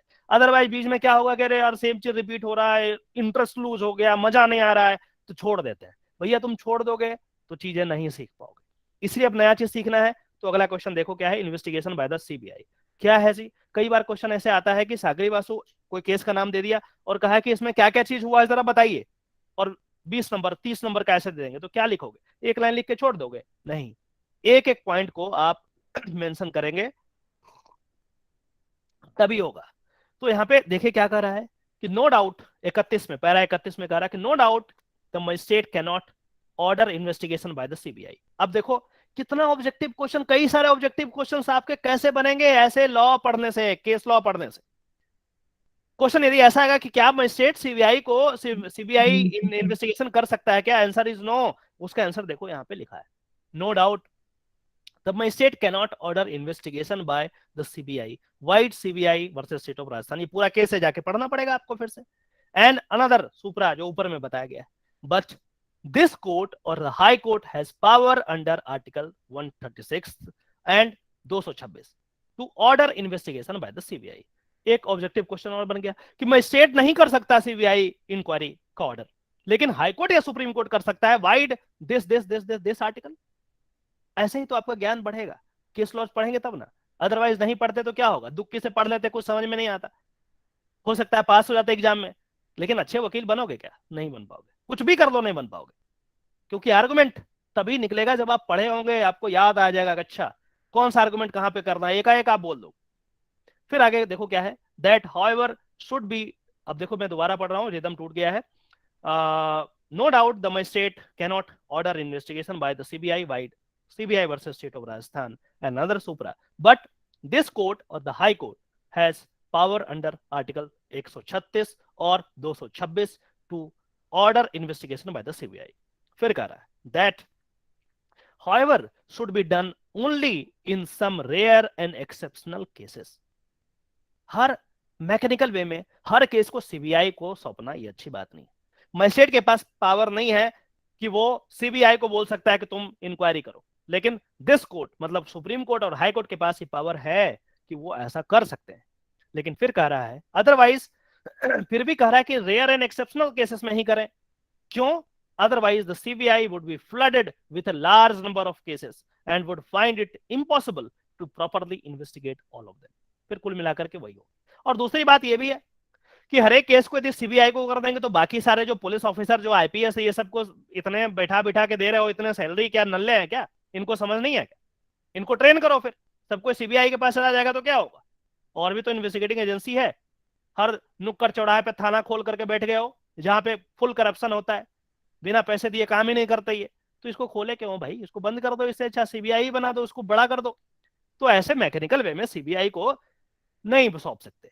तो कैसे है? तो ये केस में आपको फिर से जाकर के ये दोनों चीज आपको पढ़ेंगे तो आपका ज्ञान का विस्तार होगा। ये case state of Rajasthan CBI ये वाला पढ़ेंगे तो फिर इस पे और एलाबोरेट तरीके से बात की गई है, वहां पे आपको वहां पे समझ में आएगा। अब बात आ रहा है कि इनका आंसर तो मिल गया, अब फिर से ये कोर्ट प्रेजेंट सिनेरियो में क्या हुआ है उसके बारे में बात कर रहा है। अब सेक्शन 32 पैराग्राफ 32 में कहता है कि इन द प्रेजेंट केस, इस केस की बात कर रहा है। बहुत अभी तक तो इधर उधर घुमा दिया आपको, ये केस वो केस, इधर उधर 136 226 बहुत सारे चीज घुमा दिया। एक्चुअल जो चीज है पता ही नहीं चला इस केस में क्या हुआ। कई बार हम लोग को लगता कि क्या हो रहा है यार, पढ़ना शुरू कुछ और किए थे, कहां से कहां चले गए। अब बोल रहा है कि इस केस में बोला in the present case there was an investigation by the GRP Mathura, local police किया था, and also 2 courts of inquiry held by the army authorities and they found that it was a case of suicide. Hence in our opinion, अब supreme court कह रहा है कि हमारे समझ से the high court was justified in rejecting the prayer for CBI inquiry. ये high court गए थे कि सीबीआई इंक्वायरी करा दो, हाई कोर्ट ने रिजेक्ट कर दिया। अब कह रहा है कि मेरे हिसाब से सही किया हाई कोर्ट, क्योंकि ये इतने सारे रेमेडीज थे इन्होंने अवेल नहीं किया। और 3 इन्वेस्टिगेशन है, तीनों का सेम फाइंडिंग है। 2 बार तो आर्मी कराई है, 1 बार जीआरपी कराया है। और इतने सारा जब टाइम लग गया है तो फालतू टाइम और खत्म करने का कोई मतलब नहीं, और कोई ऐसा प्राइमा फेसाई नहीं दिया गया जिससे यह सिद्ध होता है कि तीनों के तीनों गलत है। फिर अब तीसरे एक और अलग केस का मेंशन कर दिया जी। अब पढ़िए इसको, पूरा केस जाकर के पढ़िए। यही तो है लॉ की खूबसूरती, इतना पढ़ना है कि आपको पता ही नहीं चलेगा कि आप जिंदगी भर पढ़ते रह जाएंगे, फिर भी लगेगा कम ही पढ़ा है। देखिए इन सेक्रेटरी माइनर ये सब देख लीजिए इस केस में क्या कहा गया। This court observed that although the High Court has power to order a CBI inquiry, the power should only be exercised if the High Court, after considering the material on record, comes to a conclusion that such material discloses prima facie a case calling for the investigation by the CBI or by any other similar agency. A CBI inquiry cannot be ordered as a matter of routine or merely because the party makes some allegations. ऐसा नहीं है कि routine manner में आप CBI inquiry ही करें, कुछ भी हो सीबीआई इंक्वायरी करें। तो ये चीज इस केस में 2002 में बोला गया है। ये भी क्या है? प्रेसिडेंट है, सुप्रीम कोर्ट के द्वारा दिया गया निर्णय प्रेसिडेंट है, इसको फॉलो करना है। और इस केस में ये कहा कि मैकेनिकल वे में आप सीबीआई इंक्वायरी नहीं कर सकते, मजिस्ट्रेट के पास ये पावर नहीं है, और हाईकोर्ट और सुप्रीम कोर्ट के पास है, तो भी आप बहुत ही सोच समझ करके इसको करेंगे। अब बात कर रहा है कि इतना सारा कहानी बता दिया, अब बात करेगा कि इस केस में क्या हुआ। In the present case we are of the opinion that the material on record does not disclose a prima facie case calling for an investigation by the CBI. और कह रहा है कि इस पर्टिकुलर केस में जो इसके बाबूजी लाए हैं मेरे पास, इसमें ऐसा लगता है कि ये कोई प्राइमा फेसाई नई चीज निकल करके नहीं आ रहा है। जो इन्वेस्टिगेशन किया गया है वो सेटिस्फैक्टरी है, ठीक ठाक है, या तो ये नया चीज ला करके दे हमें जो ये सिद्ध करे कि वो जो इन्वेस्टिगेशन है वो गलत है। यदि ला के देते हैं तब तो फिर भी हम सोचेंगे, लेकिन नहीं तो फिर हमें ऐसा लगता है कि we are of the opinion that the material on record does not disclose a prima facie case calling for an investigation by the CBI. The mere allegation of the appellant that his son was murdered because he had discovered some corruption cannot, in our opinion, justify a CBI inquiry, particularly when inquiries were held by the army authorities as well as the GRP at Mathura, which revealed that it was a case of suicide. और इस तरीके से यहाँ पे ultimately conclude किया गया है इस केस को। फिर है It has been stated in the impugned order of the High Court that the GRP at Mathura had investigated the matter and gave a detailed report on this date. It is not clear whether this report was accepted by the magistrate or not. If the report has been accepted by the magistrate and no appeal revision was filed against the order of the learned magistrate accepting the police report, then that is the end of the matter. However, if the magistrate has not yet passed any order or the police report, he may do so in accordance with the law and in the light of the observation made above. और फिर 36 में कहा गया कि with the above observations, इतना सारा observations दे दिया, पता नहीं 10-12 केस के नए नाम ले लिए। लॉ स्टूडेंट के लिए कितनी मुश्किल बात है कि उस सबको पढ़ना पड़ेगा आपको। यदि अच्छे लॉ स्टूडेंट की का यदि आप सोच रहे हैं सपना, तो आपको सारे के सारे केस लॉज पढ़िए। एक केस लॉज के कारण आपको 10 और केस लॉज पढ़ने होंगे, तभी आपका ज्ञान उस तरीके से हो पाएगा। तभी आप ये जो कई बार बोलते हैं कि लॉयर इतने चार्ज कैसे कर लेते हैं जी, आप सिर्फ सजेशन देते हैं तो 21,000 चार्ज करते हैं, कई लोग पूछ रहे हैं।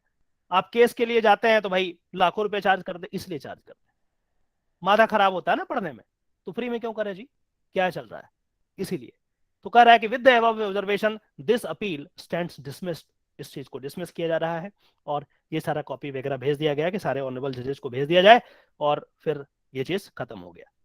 अब जाकर के ये जो मैंने शुरुआत में ये आपको बताया था, ये प्रोविजन, ये क्वेश्चन, इस क्वेश्चन का आंसर अब जाकर के आप सेटिस्फैक्टरी तरीके से लिख पाएंगे। हो सकता है कि ऐसे भी स्टूडेंट होंगे जिसका आंसर जो है लिखने के लिए बस इसको मेंशन कर देंगे एक, ठीक है, दूसरा इसको मेंशन कर देंगे और कहेंगे हाँ जी पावर था इसलिए ऐसा कर दिया। लेकिन इसमें आप क्या सजेशन देंगे, क्या रिट फाइल करना चाहिए, क्या सजेशन देंगे, क्या 482 में जाना चाहिए, क्या सजेशन देंगे, कितने केसेस हैं, कौन से केसेस में ऐसा कहा गया है, क्या सीबीआई इंक्वायरी करने के लिए आप सजेशन देंगे या नहीं देंगे। इतने सारे केसेस हैं, इतने सारे क्वेश्चंस आ गए, इसका आंसर तभी आप कर पाएंगे जब केस लॉज पढ़ेंगे, नहीं तो नहीं पढ़ेंगे, नहीं तो नहीं कर पाएंगे। कितना टाइम हुआ है आप बताइए एक बार, टाइम यदि 10 मिनट और है तो एक और चीज बता दें आप। Sir 7:08 sir. तो क्या इंटरेस्ट यदि है तो 10 मिनट और बताऊं मैं कुछ और? Yes sir, yes sir. चलिए बहुत अच्छी बात है सर, 1 घंटा और बता सकते हैं। बताने का तो मैं बहुत बता सकता हूं, लेकिन आपको समझ में भी आना चाहिए। नहीं, इंटरेस्ट बन रहा है सर। चलिए बहुत अच्छी बात है, तो एक और चीज पढ़ते हैं, ठीक है। अब कई बार अब माइक ऑफ कर लें, माइक ऑफ कर लें, 10 मिनट और, ज्यादा नहीं, 10 मिनट और, ठीक है। कई बार क्या होता है कि जजमेंट तो समझ में आ गया, कई बार आपको ऑर्डर पढ़ने पड़ेंगे। ऑर्डर और जजमेंट में अंतर होता है, जब आप सीपीसी पढ़ेंगे तब आपको आपके टीचर बताएंगे। जजमेंट जो है, एक कोई डिसीजन दिया गया है, एक कोई केस आपने प्रेजेंट किया, उसका फाइनल चीज आ गया कि हाँ जी ये वाला चीज ऐसे होना है। ऑर्डर कोई जरूरी नहीं है, उस जजमेंट के बीच में कई सारे ऑर्डर्स पास किए जा सकते हैं। अब उसी तरीके के ऑर्डर की बात करेंगे, उसको कैसे पढ़ना है, कुल मिलाकर के ऐसे ही पढ़ना है। एक पार्टिकुलर इंटरेस्टिंग केस है और अभी रिसेंट है, दिसंबर का ही है, तो मैंने सोचा कि यहाँ पे कर लें ताकि जजमेंट भी कवर हो जाए और ऑर्डर का ऑर्डर कवर हो जाए और ज्ञान का ज्ञान मिल जाए और आइडिया लग जाए कि पढ़ना कैसे है। एक प्रोविजन है सीआरपीसी में 41A। 41A में कहता है कि नोटिस देना चाहिए यदि कोई व्यक्ति कोई गलत काम किया है, कोई ऑफेंस किया है, तो उसको यदि आपको बुलाना है इन्वेस्टिगेशन, वो ज्वाइन करेगा तो कैसे करेगा। ऐसा तो नहीं है कि आप गए उसके घर में उठा करके लेके आ गए कि भाई आ जाओ ज्वाइन करो इन्वेस्टिगेशन, नहीं, ये सिविलाइज तरीका नहीं है। तो सिविलाइज तरीका क्या है? सिविलाइज तरीका ये है कि आप पुलिस स्टेशन से एक नोटिस भेजिए उस व्यक्ति को कि भैया आपके अगेंस्ट मुझे ये सारी चीजें मिली है, आपसे अनुरोध किया जाता है कि आप आइए मेरे पास और इसका जवाब दीजिए। वो व्यक्ति यदि आता है तो बहुत अच्छी बात है, नहीं आता है तब आप जाकर के उसको उठाइए, तब जाकर के अरेस्ट कीजिए। एक सिविलाइज तरीका है और यही चीज को section 41A of the CrPC में दिया गया है। मैं एक एक चीज को नहीं पढ़ूंगा, क्रक्स को मैंने बता दिया है, आप जाकर के खुद पढ़ लेना, फिर आपको पता लग जाएगा। तो अब क्या हुआ कि भाई ये क्यों आया ये चीज? ये इसलिए आया क्योंकि पुलिस वाले मनमर्जी करते थे, किसी के अगेंस्ट कोई फॉल्स भी, फ्रिवलस भी केस दर्ज कराया और उसको उठा लिया फटाक से। तो इस पार्टिकुलर प्रोविजंस के अंदर ये कहा गया कि नहीं जी, आप ऐसा नहीं कर सकते। इसी को थोड़ा और इलैबोरेट किया गया कई केसेस में, जहां पे पुलिस जो है उठा लेता था अपनी मर्जी से।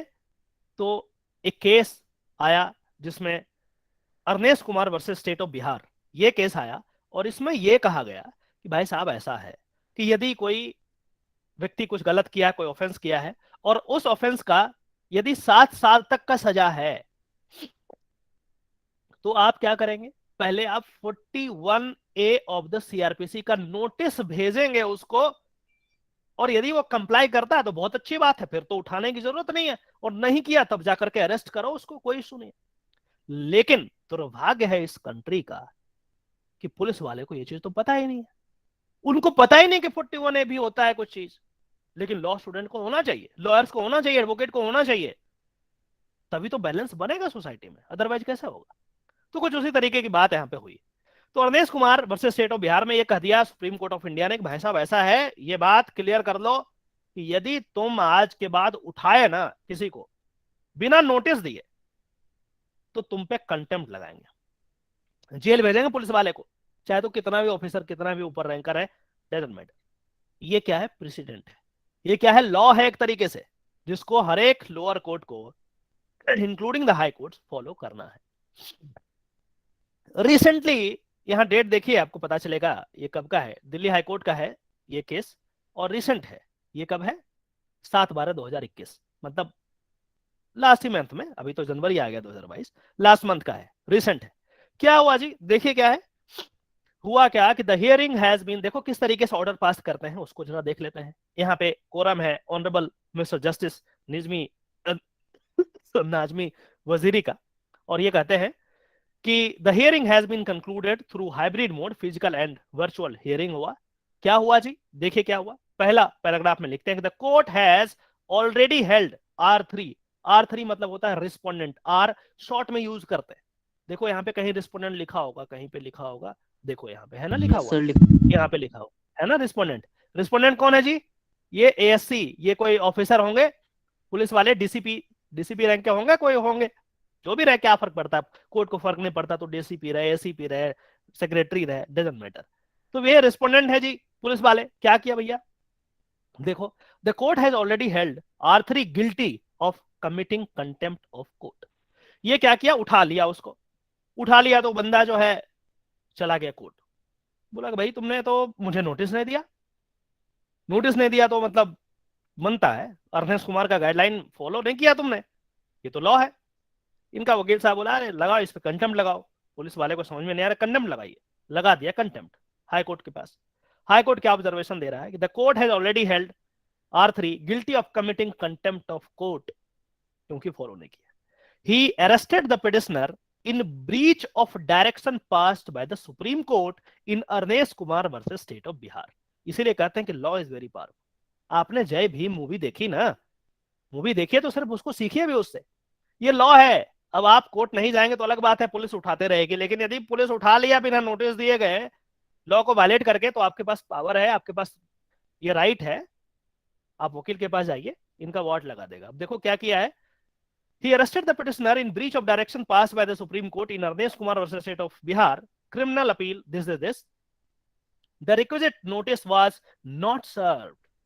41 का नोटिस जो है ना, सर्व ही नहीं किया upon the petitioner, petitioner को नहीं दिया।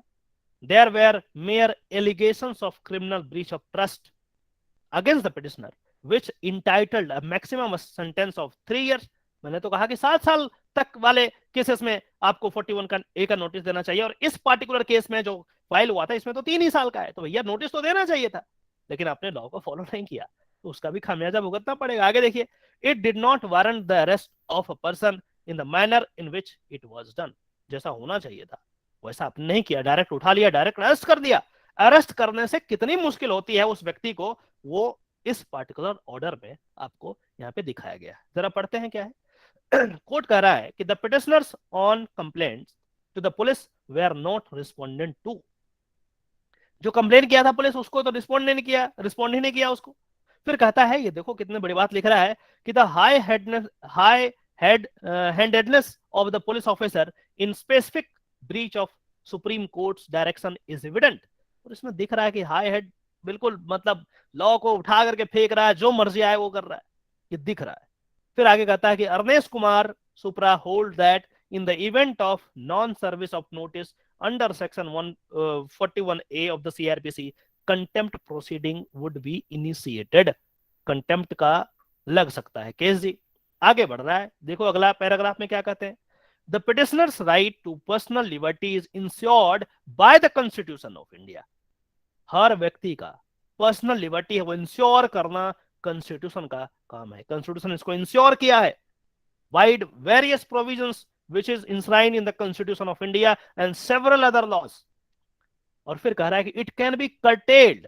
और ये जो पर्सनल लिबर्टी की बात हमने कही, ये curtail भी हो सकता है, लेकिन कब होगा उस चीज को बता रहा है। It can be curtailed only by a procedure prescribed established by the law। यदि कोई लॉ उस पार्टिकुलर लिबर्टी को कर्टेल कर रहा है तो ठीक है, लेकिन यदि नहीं तो कोई किसी भी व्यक्ति चाहे कितना भी पावरफुल है उसके पास ये राइट नहीं है कि किसी भी व्यक्ति के पर्सनल लिबर्टी को कर्टेल कर दे। The supreme court has said in Arnesh Kumar that notice under section 41A of the CRPC is requisite, जरूरी है। The notice was not served, the law has been breached. Notice नहीं दिए, लॉ को आपने breach किया, पुलिस ने ब्रीच किया, पहले तो आपको जेल में डालेंगे। फिर कह रहा है कि it is not the petitioner only. अब देखो कह रहा है कि जब अरेस्ट करते हैं किसी को तो क्या मुश्किल होता है। It is not the petitioner only who has suffered the humiliation and the indignity of being arrested. The ordeal would have affected the reputation of his family. जिसका अरेस्ट किया सिर्फ उसी को नहीं, उसके पूरे परिवार को। किसको मुंह दिखाएगा वो समाज में? हिज चिल्ड्रन, उसके बच्चे, उसकी बीवी, उसके पेरेंट्स, सबको तुमने अपने इस एक्ट से उसको अरेस्ट करके सबको तुमने प्रताड़ित किया। सिर्फ एक इंडिविजुअल की बात नहीं है। नो अमाउंट ऑफ एक्सप्लेनेशन, अब कह रहा है कि no amount of explanation to the neighbours, जो पड़ोसी थे उनको भी कितना भी एक्सप्लेनेशन देते रहे वो तो यही कहेगा अरे कुछ किया होगा तभी इसको पकड़ के ले गई पुलिस, उनके दिमाग में तो सेट हो गया। तो ये गलती तो तुम बहुत बड़ा गलती किया। कह रहा है कि no amount of explanation to the neighbours और those may have been seen the arrest would undo the embarrassment and indignity suffered by the petitioner and his relatives। मतलब कितना भी एक्सप्लेनेशन वो आकर के दे दे वापस आकर के, वो फिर उसको अंडन नहीं कर सकता। उनके दिमाग में बैठ ही जाएगा ये जरूर क्रिमिनल है, जरूर कुछ ना कुछ किया हो। किसी घर में आ जाता है पुलिस तो पता नहीं, मान लेते हैं सोसाइटी वाले करे ये तो किया ही। उनको क्या पता प्रिजम्पशन ऑफ इनोसेंस क्या होता है, उनको क्या पता लॉ और CRPC और एविडेंस, कुछ नहीं पता उनको। तो कह रहा है कि भाई आपको तो पता है ना, आप तो पुलिस वाले हो, आप तो सरकार का पैसा खा रहे हो, अरे आपको तो लॉ पता होना चाहिए, आप इन्वेस्टिगेटिंग ऑफिसर हो, आप ऑफिसर हो, ACP हो, आपको नहीं पता ये सब चीज। फिर आगे कह रहा है कि arrest and incarceration destroy a person and collaterally affects many other innocent relatives. ये जो अरेस्ट की बात आपने की उसको उठा लिया बिना नोटिस दिए हुए, पूरे समाज में क्या किसको मुंह दिखाएगा। सब्सिक्वेंट रिलीज, अब कह रहा है कि यदि आप अरेस्ट करके छोड़ भी देते हैं तब की बात कर रहा है। कितना डिटेल्ड ऑर्डर लिखा जाता है। जज आप बनेंगे तो इसी तरीके का काम करना पड़ेगा आपको, तभी डेमोक्रेसी जिंदा रह पाएगी, अदरवाइज 2 मिनट में खत्म। सब्सिक्वेंट रिलीज और acquittal of an innocent if is of no solace and offer no reparation to the loss of the reputation or for the temporary loss of precious personal liberty। यदि छोड़ भी दे उसके बाद भी वो चीजें कंपनसेट नहीं हो पाएगी। A stigma gets attached to the person who has been taken away। एक उसके पीछे स्टिग्मा हो जाता है कि जरूर कुछ किया होगा, इसको तो पुलिस उठा के ले गई, इस तरीके का स्टिग्मा अटैच हो जाता है हमारे समाज में। तो stigma gets attached to the person who has been taken away, detained and or put behind bars by the police। R3 जिसके बारे में ये शुरुआत में बोला था, respondent number 3 is deemed to have due knowledge of the rights of a citizen and the procedure prescribed in law। इतने सारे एग्जाम पास करके आए हो, आपको पता होना चाहिए लॉ ना, क्यों नहीं पता है? इस बात को मेंशन किया है। फिर आगे कहता है कि R3 filed an affidavit on this date tendering his unqualified unreserved apology। ये ऑफिसर जो था पुलिस वाला वो मान गया कि गलती वो उससे हो गई है, लॉ नहीं पता था या पता भी था तब भी जानबूझ के ऐसा किया। बोला कि कोर्ट के पास वो हाथ जोड़ के खड़ा है कि मुझे माफ कर दिया जाए। फिर भी अब कोर्ट क्या उसकी माफी को एक्सेप्ट करेगी क्या? उस बात को आगे देखते हैं। क्या कह रहा है कि R3 filed an affidavit on this date tendering his unqualified unreserved apology for arresting the petitioner on this date. Time was granted to the respondent on this na to file a status report on or before the next date. अब फिर कह रहा है apology के बारे में, जो तुम माफी हाथ जोड़ के खड़े हो कोर्ट में, उसके बारे में कोर्ट कह रहा है कि an apology if any ought to be tendered in the first instance, there is no contrition in the apology of R3. The said apology is a matter of last resort. बोला ये तो last resort है, ऐसा थोड़ी आप किसी को murder कर दो और माफी मांग लोगे भाई माफ कर दो, तो ऐसे थोड़ी माफ करेंगे, नहीं ये तो लास्ट रिसोर्ट देखेंगे अभी। Therefore the apology cannot be accepted. बोला नहीं, नॉट एक्सेप्टेड, नहीं करेंगे एक्सेप्ट, अपोलॉजी तो लास्ट रिसोर्ट है, तो जानबूझ के तुमने किया है, इसका दंड तो मिलेगा। Therefore the apology cannot be accepted. The petitioner has suffered incarnation for 11 days 11 days and presently he is out on bail. 11 दिन किसी को तुम जेल में रख दिए और बोल रहे हो कि गलती हो गया हमसे। ऐसा कौन सा गलती हो गया भाई, ऐसा कौन सा गलती हो गया? किस बात का फिर तनख्वाह ले रहे हो, किस बात का तुम्हारा प्रैक्टिस? अभी नागालैंड या पता नहीं कहां पे आर्मी ऑफिसर ने इतना कितने लोगों को मार दिया था जी, 8 या 9 लोगों, कितने लोगों को मार दिया था, और ये कहा कि गलती से हो गया। अरे 6 12 forget about the numbers, leave about the numbers. Newspaper में आया कि भाई हमने गलती से 10-12 लोग को मार दिया। ये कैसा गलती है भाई, गलती से 10-12 लोग को मार दिया आप और कहते हैं हम प्रोफेशनल हैं। किस बात का professionalism?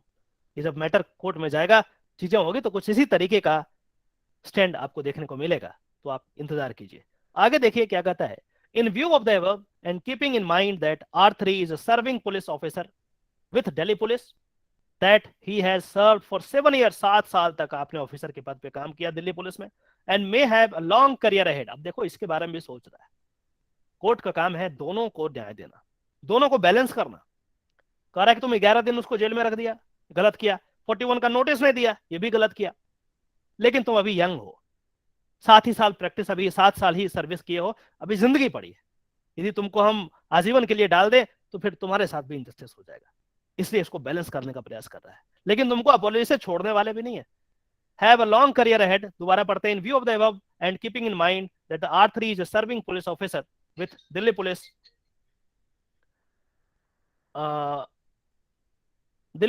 that he has served for 7 years and may have a long career ahead of him.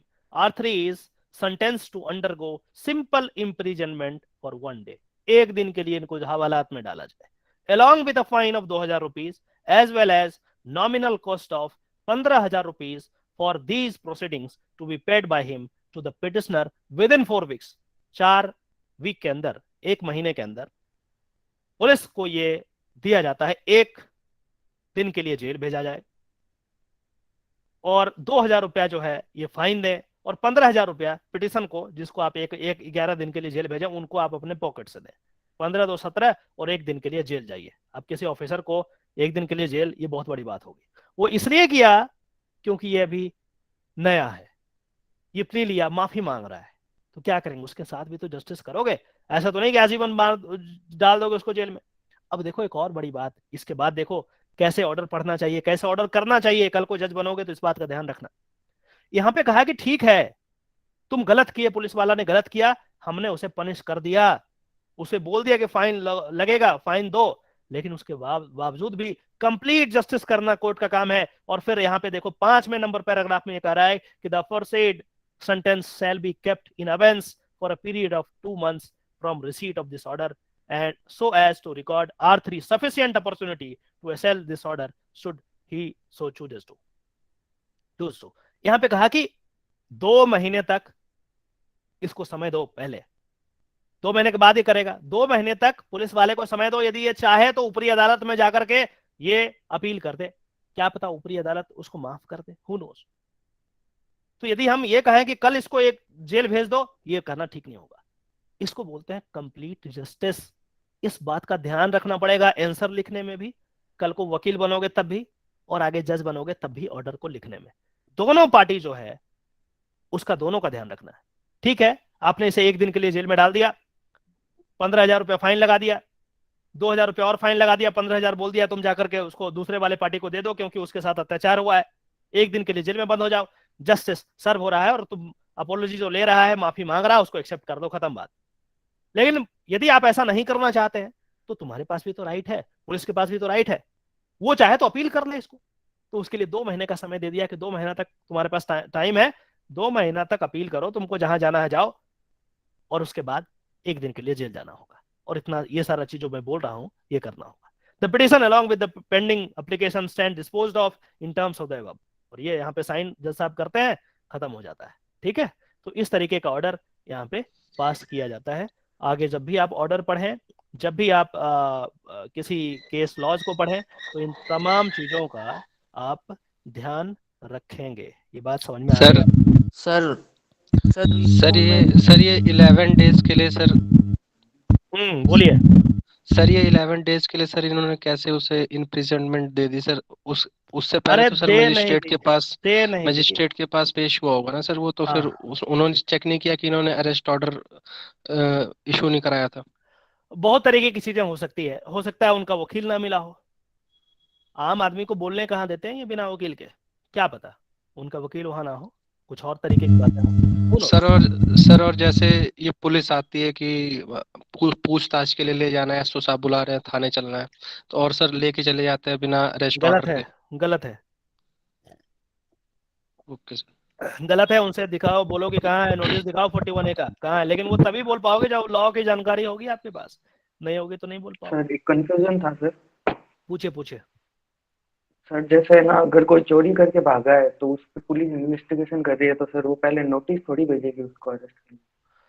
चोरी करके यदि भागा है तो उसके लिए और भी है, और भी ऑप्शंस हैं। यदि वो इन्वेस्टिगेशन ज्वाइन ही नहीं कर रहा है, मैंने क्या बोला, आपने चीजों को ढंग से नहीं पढ़ा। आप यदि ढंग से पढ़ेंगे तब समझ में आएगा। 41A को जब आप पढ़ेंगे तो आपको ये मिलेगा कि सबसे पहले तो नोटिस ही भेजना चाहिए।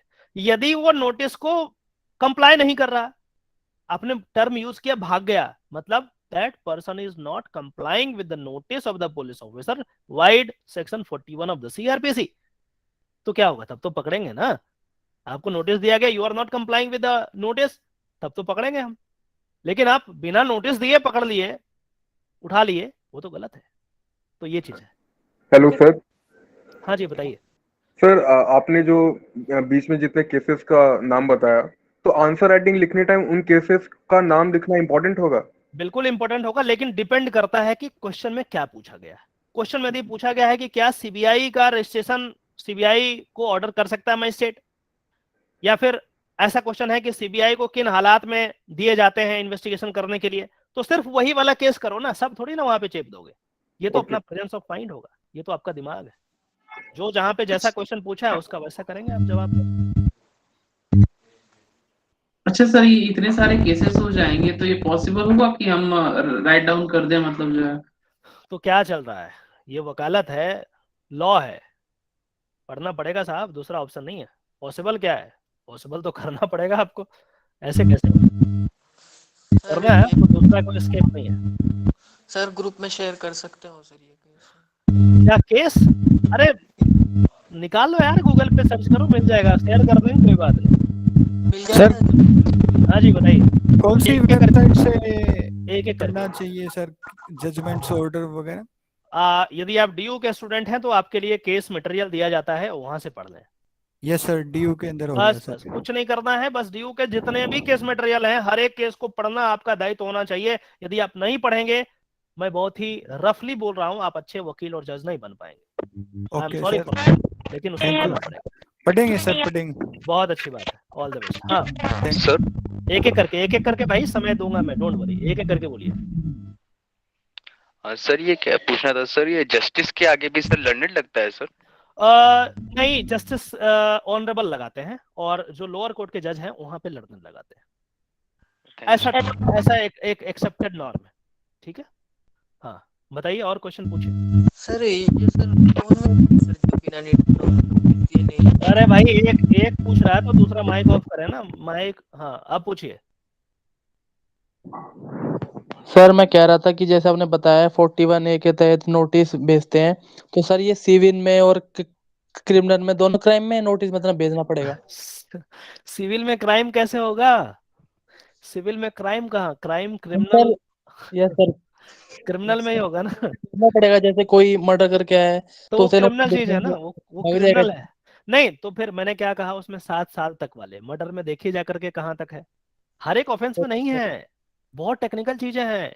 इसको जब आप पूरा अच्छे, मैं कितना बताऊं यहाँ पे यार, आपको पढ़ना पड़ेगा अच्छे तरीके से उसको, तभी आपको चीज अच्छा समझ सर, में। ये जो जजमेंट सर लास्ट में हम देंगे इसका, तो क्या जजमेंट जो जो हमारे केसमेंट में जजमेंट आई है वही देंगे, या फिर हम अपने हिसाब से भी कुछ उसमें चेंज कर सकते हैं? अपने हिसाब से भी कर सकते हैं, लेकिन कम से कम जो केसमेट में है वो तो करना ही करना है, उतना ही हो जाए आपसे तो बहुत बड़ी बात है।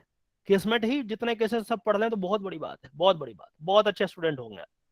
बाहर का नहीं भी पढ़े तब भी, क्योंकि इतने केसेस हैं, एक नहीं केसेस के नहीं अंदर 100 सर, ये केसेस मैं आ ये जाएंगे। पूछ रहा हूँ कि जैसे जो जज ने जो जजमेंट दिया है, वो हमें जजमेंट सेम टू सेम देना होगा, या फिर थोड़ा मोड़ा इधर उधर चेंज हो तो भी कोई प्रॉब्लम नहीं है?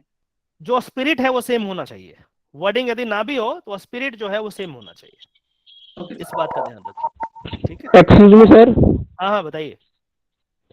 सर जैसे केस लॉ आपने भी बताया समझाया हमको, तो सर उसकी जो लैंग्वेज होती है उसमें लीगल टर्म्स बहुत ज्यादा यूज होती है, तो सर हम जैसे अभी फ्रेशर्स हैं, अभी हमारा न्यू एडमिशन हुआ है, तो सर हमें थोड़ी डिफिकल्टी फेस करनी पड़ेगी स्टार्टिंग स्टेजेस में उसको पढ़ने के लिए, तो सर उसको हम ओवरकम कैसे कर सकते हैं, लीगल टर्म्स को, उसकी जो लैंग्वेज है उसे समझ कैसे सकते हैं हम केस लॉस की? बिल्कुल बिल्कुल बिल्कुल, वेरी गुड क्वेश्चन। इनका क्वेश्चन बिल्कुल लेजिटिमेट है कि हम तो अभी नए नए आए हैं लॉ स्टूडेंट, तो हमें कैसे पता चलेगा।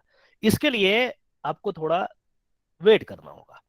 जब भी आप केस लॉ पढ़ें तो उसमें जो टर्म्स यूज किए गए हैं उसका अलग से वर्ड मीनिंग बना लें, उसका नोट्स बना लें। ये वर्ड मीनिंग हो सकता है आपको डिक्शनरी ऑक्सफोर्ड में ना मिले तो गूगल पे कर लें, वहां से मिल जाएगा, लीगल डिक्शनरी में मिल जाएगा, और उसके बाद उनका अलग नोट बनाएं और रिवाइज करते रहें। इस तरीके से यदि कम से कम 10 से 15 जजमेंट्स यदि आप फुल पढ़ते हैं तो आपको धीरे धीरे धीरे आइडिया होता चला जाएगा कि किस तरीके से लीगल लैंग्वेज लिखा जाता है, तब फिर आप आराम से समझ में आ जाएगा। शुरुआती दौर में मैं अपनी बात बताऊं तो मुझे तो समझ में नहीं आता था ये क्या चल रहा है। शुरू कुछ हुआ, कहीं दूसरा केस आ गया तो फिर उसमें चले गए, तो फिर कहानी पहले वाला भूल गए, बहुत मुश्किल होता था। लेकिन आप यदि करेंगे अच्छे तरीके से तो हो जाएगा। थोड़ा पेशेंस लगेगा, कम से कम 6 महीने का टाइम, 1-2 दिन में नहीं होता ये चीज, कम से कम यदि अच्छे तरीके से करेंगे 6 मंथ, तब आपको धीरे धीरे समझ में आना शुरू हो जाएगा कि अच्छा ये वाला चीज ऐसा।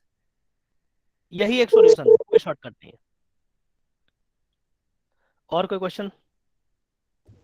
सर एक क्वेश्चन था कि सर जैसे सर आपने सबसे पहला वाला केस बताया है कि फादर ने और काउंटर आर्ग्यूमेंट में एडवोकेट ने फिर कोर्ट ने मेंशन किया था कि जितने भी आपने इनिशियली जितने भी आपके पास ब्रीच करी है, तो सर उसमें सर जो भी एडवोकेट होगा फादर का, तो सर उनको सर पता तो होंगे वो सारे केसेस, और मतलब थोड़ी बहुत नॉलेज तो होगी ही कि कोई कोई आपने ये कोई सारे ब्रीच करे, तो सर हमें मतलब sir as a lawyer as an advocate, तो सर मतलब लॉयर को क्लाइंट के हिसाब से चलना पड़ता है। उन्होंने बोला कि रेटी करनी है तो रेटी के लिए जाना है, उनको भी तो नॉलेज होगी ना कि आपने ये सारी ब्रीच करी है, वो सर सजेस्ट नहीं कर सकते उनको कि आपने सर ये सब ब्रीच किया, आप पहले जाइए वहां जाइए, या फिर ये सब? कहाँ से हैं आप Gaurav ji? Where are you from? Sir मैं सर आनंद कहाँ से? Where are you from, which place? Sir Rampura sir, Anand Vihar के पास है सर। अच्छा अच्छा, मतलब यही है ना। या सर। तो हर हर कोई ड्यू से तो नहीं पढ़ता है, हर कोई लॉयर कॉम्पिटेंट हो ये जरूरी तो नहीं है, हर कोई डॉक्टर अच्छा सर्जन हो जरूरी तो नहीं है। तो ये आप ये कहना कि उनको तो पता ही होगा, मैं नहीं मानता। क्या पता उनको पता ही नहीं है, लॉयर को भी नहीं पता होता जी, क्या करोगे? अच्छे लॉयर इसीलिए तो कम है कंट्री में। हाँ जी सर।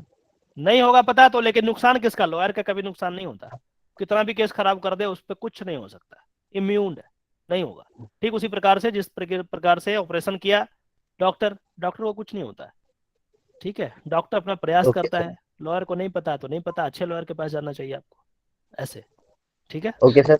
तो सर जब भी सर क्लाइंट आए तो सर हमें जितना भी हमारे पास नॉलेज सब देनी चाहिए उन्हें कि हाँ आपने ऐसी चीजें ब्रीच की, बताना चाहिए, कम से कम बताना। इसीलिए तो मैंने क्वेश्चन बनाया था जानबूझ करके कि क्या सजेस्ट करोगे अपने क्लाइंट को। क्लाइंट आ गया बोल रहा रिट करो, तो हम लिखेंगे ना कि ये सब रीजन है, रिट में नहीं जाएंगे, ये सब प्रोविजन है, तो पहले ये कर लो ना, तब कर दो। तो वो सिर्फ दो जो है स्टूडेंट, एक तो लिखेंगे नहीं जी हम कर देंगे, रिट में चले जाएंगे, इसमें चले जाएंगे, और लिख करके छोड़ देंगे, हैंस प्रूव्ड हो गया जी, 0 नंबर आएगा। आप एक एक चीज को सिस्टमेटिक तरीके से, जिस तरीके से जजमेंट में लिखा था उस तरीके से यदि आप आर्गुमेंट बना के लिखते हो। एक खूबसूरत बात बताऊं मैं आपको, मैथमेटिक्स में या फिर लॉ में कई बार होता है ना, स्टेप मार्किंग का आपको मिलता है। यदि आप कोई केस के बारे में कोई आंसर लिख रहे हो और यदि गलत भी है ना, doesn't matter, in accordance with the law होना चाहिए। और यदि आप उस चीज को प्रूव करते हो in accordance with the law, teacher कभी आपका नंबर नहीं काटने वाला, नहीं काटेगा। हो सकता है कि सामने वाला स्टूडेंट का आंसर ए नहीं बी आए और आपका ए आ जाए लास्ट में जाकर के, फिर भी आपको उतने ही मार्क्स मिलेंगे। ये चीज है। लेकिन लॉजिक होना चाहिए, सिस्टमेटिक होना चाहिए, in accordance with the law होना चाहिए। यदि वो नहीं होगा तब दिक्कत होगा। ठीक है, और कोई क्वेश्चन? आंसर को स्टेप बाय स्टेप लिखना कैसे है ये बता दीजिए। अब ये तो मैडम आप लिखोगे ना, मैंने तो बता दिया कैसे लिखना है। जो क्वेश्चन जैसा पूछा जाएगा, हर क्वेश्चन में ऐसा नहीं कि उड़ेल देना है सब चीज जाकर के, नहीं भाई, मैंने अभी एग्जांपल तो दिया। यदि सीबीआई वाला क्वेश्चन आया कि क्या सीबीआई का रजिस्ट्रेशन करना चाहिए मैकेनिकल वे में, तब आप सिर्फ उसी वाले केस को लिखेंगे। फिर यदि सिर्फ ये रहेगा कि यदि रजिस्ट्रेशन ऑफ एफआईआर नहीं हो रहा जी, तो आप वो वाला केस मेंशन करेंगे जिसमें रजिस्ट्रेशन ऑफ एफआईआर के लिए 156(3) में जाता है। यदि क्वेश्चन को थोड़ा घुमा दिया कि भैया FIR has been registered but the proper investigation is not being done, तो फिर आप उसको उस तरीके से टू दैट एक्सटेंट घुमाना पड़ेगा आपको। ऐसा नहीं कि आप सब भर दिए एक ही चीज में, नहीं। प्रेजेंस ऑफ माइंड, दिमाग लगाइए, क्या क्वेश्चन है उसके अकॉर्डिंग आप उसके अकॉर्डिंग आंसर लिखना पड़ेगा, तभी होगा। तभी तो इतनी एक एक लाइन में पढ़ के सुनाया हूँ आपको ये कहानी। समझ में आ सर गया बात? आपके पास आपके नोट्स तो होंगे ना, आप शेयर कर दीजिए हम अरे लोगों यार, खुद नोट्स बनाओ यार, काम करो खुद से, अपने हाथ से, आंख से और दिमाग से लिखो, पढ़ो, तभी समझ में आएगी। पैटर्न होता है ना, पैटर्न का आइडिया नहीं है। बाकी पैटर्न तो हम लोगों को पता है कि केस के अकॉर्डिंग हम लोगों को वहाँ पे केस मेंशन करने होंगे। हो जाएगा, हो जाएगा, पढ़ेगी तब तो। अभी तो एक भी केस नहीं पढ़ी है, पहला ही केस लगता है मैं बताया हूँ। हाँ, पढ़ो सर क्या नहीं करें। पढ़ा था बट समझ नहीं आया। कोई बात नहीं, 10-20 पढ़ो, अपने आप समझ में आ जाएगा, डोंट वरी। कोई शॉर्टकट नहीं है लाइफ में, नो शॉर्टकट प्लीज। डिटेल में जाइए, स्ट्रगल है, करिए स्ट्रगल, तभी मजा आएगा, है ना। अच्छे वकील तभी बन पाएंगे। आगे और किसी का है कोई क्वेश्चन? बहुत देर हो गया जी, कितने देर हो गया, कितने बजे किया था आपका क्लास? सर आपने बताया कि सर हाँ हाँ हाँ, सर बताइए आपने बताइए। बताया कि सर जो रिट है सर, हाई कोर्ट में सर ऑर्डिनरी सिचुएशन में नहीं डाल सकते, एग्जाम्पलरी सिचुएशन में ही डाल सकते हैं। तो सर ये डिसाइड कौन करेगा कि सर कौन कौन से सिचुएशन होते हैं सर? आपके वकील साहब करेंगे, जिनको लॉ की जानकारी है वो करेंगे। मैंने एक्चुअली वो नहीं कहा कि एग्जाम्पलरी सिचुएशन में, मेरे कहने का ये मतलब हुआ कि where there are several remedies already lying with the lower courts, with the other, कोई भी कहीं भी, तो इन दैट सिचुएशन आप डायरेक्टली, यदि आप सुप्रीम कोर्ट हाई कोर्ट में जा रहे हैं and you are not exhausted your several remedies which are lying with the lower courts, तो इसमें क्या होगा, ultimately you are breaching the law. क्योंकि जो आप उस चीज को आप ब्रीच करके ऊपर चले जाना चाहते हैं डायरेक्ट, तो जो रेमेडीज है वो करना चाहिए। जैसे let's I am just giving you an example. एक केस था हमारे पास जिसमें इंश्योरेंस का था। इंश्योरेंस के केसेस में शुरुआत में क्या होता है कि इंश्योरेंस एम्बुड्समैन बनाए गए हैं, गवर्नमेंट उसको काफी पैसा खर्च करती है, और जो भी इंश्योरेंस के केसेस हैं, कहा जाता है कि सबसे पहले आप इनके पास चले गए आ जाओ। अब मान के चलो मैं कर दिया, दिल्ली हाईकोर्ट में एक केस कर दिया, और वहां पे कहा कि मिलॉर्ड ऐसा है कि बहुत जरूरी है इस केस को आप डिसाइड करें, क्योंकि एम्बुड्समैन के बहुत टाइम लगता है यार, दिमाग खराब करता है। हाईकोर्ट ने कहा वकील साहब आप ये बताओ कि डायरेक्ट आप यहाँ कैसे आ गए, how you have come to this honourable court, whether you have exhausted your remedies. मैंने कहा no my lord, please go there, if the government has made some institution, some office for your purpose, for this purpose, why you are coming to this court. क्या answer दोगे? Your answer must be satisfactory ना। तो आप वहां क्यों नहीं गए, इसका कोई रीजन मेरे पास तो था नहीं। फिर से एम्बुड्समैन के पास जाइए, यू कैन ट्राई, बट जो सिस्टम है वो यही है। ठीक है सर मान लीजिए कि सर जैसे किसी ने इंश्योरेंस कराया हुआ है सर, और उसकी फैमिली के पास सर कुछ भी मतलब कि पैसा नहीं है, लेकिन अगर वो मर जाता है और इन केस उसे जो इंश्योरेंस का मनी है अगर वो क्लेम ना कर पाए फैमिली, तो फिर उसकी सर्वाइवल पे आ जाएगा सर। तो सर ऐसे केस का मतलब डिस्कस कर सकते तो हैं इसी हाई के कोर्ट लिए में। इसी के लिए तो दिया गया है इंश्योरेंस एम्बुड्समैन के पास, आपको भेजा गया है कि जाओ ना, डिसाइड करेगा, पैसा दिलवाएगा वो। उसको रखा क्यों गया है? उसको बनाया इसी के लिए गया है ना। तो जाइए, वहां से नहीं होगा तब जाइए high court. Direct high court क्यों? Okay sir. ऐसे। और कोई क्वेश्चन? Okay sir. सर एक क्वेश्चन था पूछिए ना। सर। क्लासेस वगैरह से रिलेटेड क्वेरी थी कि क्लासेस कैसे स्टार्ट होगी सर, ये कुछ यार, कर आई एम बड़ा नॉट कंफ्यूजन है sir. A representative of Delhi university. Sorry sir. आप अपने शिक्षक से प्लीज वहां से आप पता करें, मेरे पास कोई आइडिया नहीं है। मैं एक इंडिपेंडेंट एडवोकेट हूँ, मुझे दिल्ली यूनिवर्सिटी से अब कोई ताल्लुकात मेरा नहीं है। आप जा करके वहीं से पता करें, ठीक है? सॉरी सर, बट सर एक बड़ा कंफ्यूजन, जैसे अभी एक एबीवीपी ये सब ने ये करवाया था सर। एक सेकेंड सर प्लीज सर। तो उन्होंने बताया कि मूट कोर्ट वगैरह के लिए कंपटीशन होता है, उसका एग्जाम होता है, ऐसा कुछ होता है क्या? बहुत सारी चीजें होती है, without going to the political debate कि एबीवीपी ने क्या किया और क्या किया, उसको छोड़िए। आप अपने जो सिलेबस है उस पर फिलहाल फोकस कीजिए। Forget about moot court. क्या करोगे मूट कोर्ट में भाई? लॉ आता कुछ नहीं है, मूट कोर्ट में क्या कर लोगे? फालतू बेवकूफ बनाते रहेंगे लोग। आप लोग बनना मत। जो ओके पहले सर। लॉ है उसको समझो ना। मूट कोर्ट में जाके क्या कर दोगे? मूट कोर्ट तब करोगे ना जब लॉ आएगा। तो पहले लॉ तो पढ़ लो यार, कुछ तो पढ़ लो, एक दो सेमेस्टर तो पढ़ लो। वैसे हवा हवा में बात करने से क्या फायदा? अच्छा सर, एक और जेन्युइन सा क्वेश्चन है कि बहुत सारे लोग इंटर्नशिप के लिए मतलब अप्लाई कर रहे हैं, तो क्या हमें अभी करना चाहिए first not at semester all, या हम? Not at all. Internship is like practical, knowing something in practical. उसके लिए जरूरी है कि आप थ्योरेटिकल चीजों को जाने। कोई वैसा डॉक्टर को देखा है जो थ्योरेटिकल नहीं पढ़ा है कि कहाँ पे वेन होता है, कहाँ पे आर्टरी होता है, कहाँ पे हार्ट है, कहाँ पे क्या है, कौन सा किधर जाता है, और ऑपरेशन थिएटर में भेज दिया जाके जरा चीट नो फाड़ सर, दो। यानी हमें फर्स्ट सेमेस्टर के बाद अप्लाई करना चाहिए, फर्स्ट सेकंड के सेमेस्टर बाद? नहीं, आपको 1.5 साल पढ़ो कम से कम लॉ। फर्स्ट ईयर के बाद। 1.5 साल लॉ पढ़िए। इतना आसान लॉ नहीं है कि आप आए और इंटर्नशिप चले गए। कोई फायदा नहीं है ओके मेरे सर। भाई, टाइम वेस्ट करोगे अपना। यार एक आप बात ये लॉ बताओ, इंटर्नशिप आपके अंडर में हो सकती है मतलब 1 साल 1.5 साल बाद? तब आप जब ऑफिस से निकलेगा कोई वैकेंसी तो आप अप्लाई कर सकते हैं। आप इसके लिए जुड़े रहे हमारे चैनल से, वहां पे मैं करते रहता हूं, तो आप वहां पे यदि होगा तो आप कर देना, कोई इशू नहीं है। Okay sir, thank you. है ना? ठीक है। और कुछ? Thank you so much sir, thank you. और कोई डाउट तो नहीं है? सर कुछ पूछना हाँ हाँ, सर, पूछिए पूछिए पूछना पूछिए था। पूछिए पूछिए पूछिए। सर मैं ये पूछ रही थी सर, इन केस अगर इन फ्यूचर में अगर डिग्री मिल जाती है तो क्या हम अपना केस खुद लड़ सकते हैं? लड़ सकते हैं, टेक्निकली स्पीकिंग लड़ सकते हैं, लेकिन लड़ते नहीं है लोग, नहीं लड़ा जाता। ठीक उसी प्रकार से जिस प्रकार से एक डॉक्टर अपने बच्चे का, अपनी बीवी का, अपने माँ बाप का ऑपरेशन नहीं कर सकता, उनको डर होता है, वो प्रोफेशनली एक्ट नहीं कर पाते। अभी प्रशांत भूषण जी का केस चल रहा था सुप्रीम कोर्ट में। सर 5 मिनट दे दें, सर 5 मिनट में मैं फोन कर रहा हूं, मैं एक मीटिंग में हूं, 5 मिनट दे दें। ठीक। तो अभी एक केस था प्रशांत भूषण जी का। उसमें क्या हुआ कि उन पे जब केस हुआ, वो बहुत बड़े वकील हैं लेकिन खुद अपना केस नहीं लड़े। उनको रिप्रेजेंट करने के लिए दूसरे एडवोकेट दुष्यंत दवे जी आए। ऐसा क्यों किया उन्होंने? जब हम आर्ग्यूमेंट करते हैं, तो जब हम किसी क्लाइंट को रिप्रेजेंट करते हैं, तो उनके साथ क्या हुआ, क्या इमोशन था, क्या चीज है, हमें उससे लेना देना नहीं होता है। यदि हम इमोशनल होकर के आर्गुमेंट करें, केस लूज हो जाएगा, खराब हो जाएगा। हम लॉ पॉइंट्स पे नहीं करेंगे, सब इमोशन वाली बात करना शुरू कर देंगे जिसका लॉ में कोई रिलेवेंस नहीं है।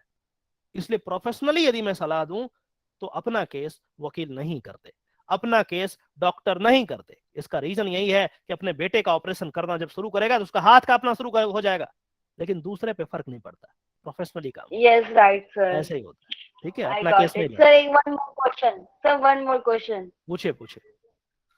सर इंटर्नशिप करते टाइम हम क्या कोई केस, छोटा मोटा केस या कोई भी केस लड़ सकते हैं किसी का?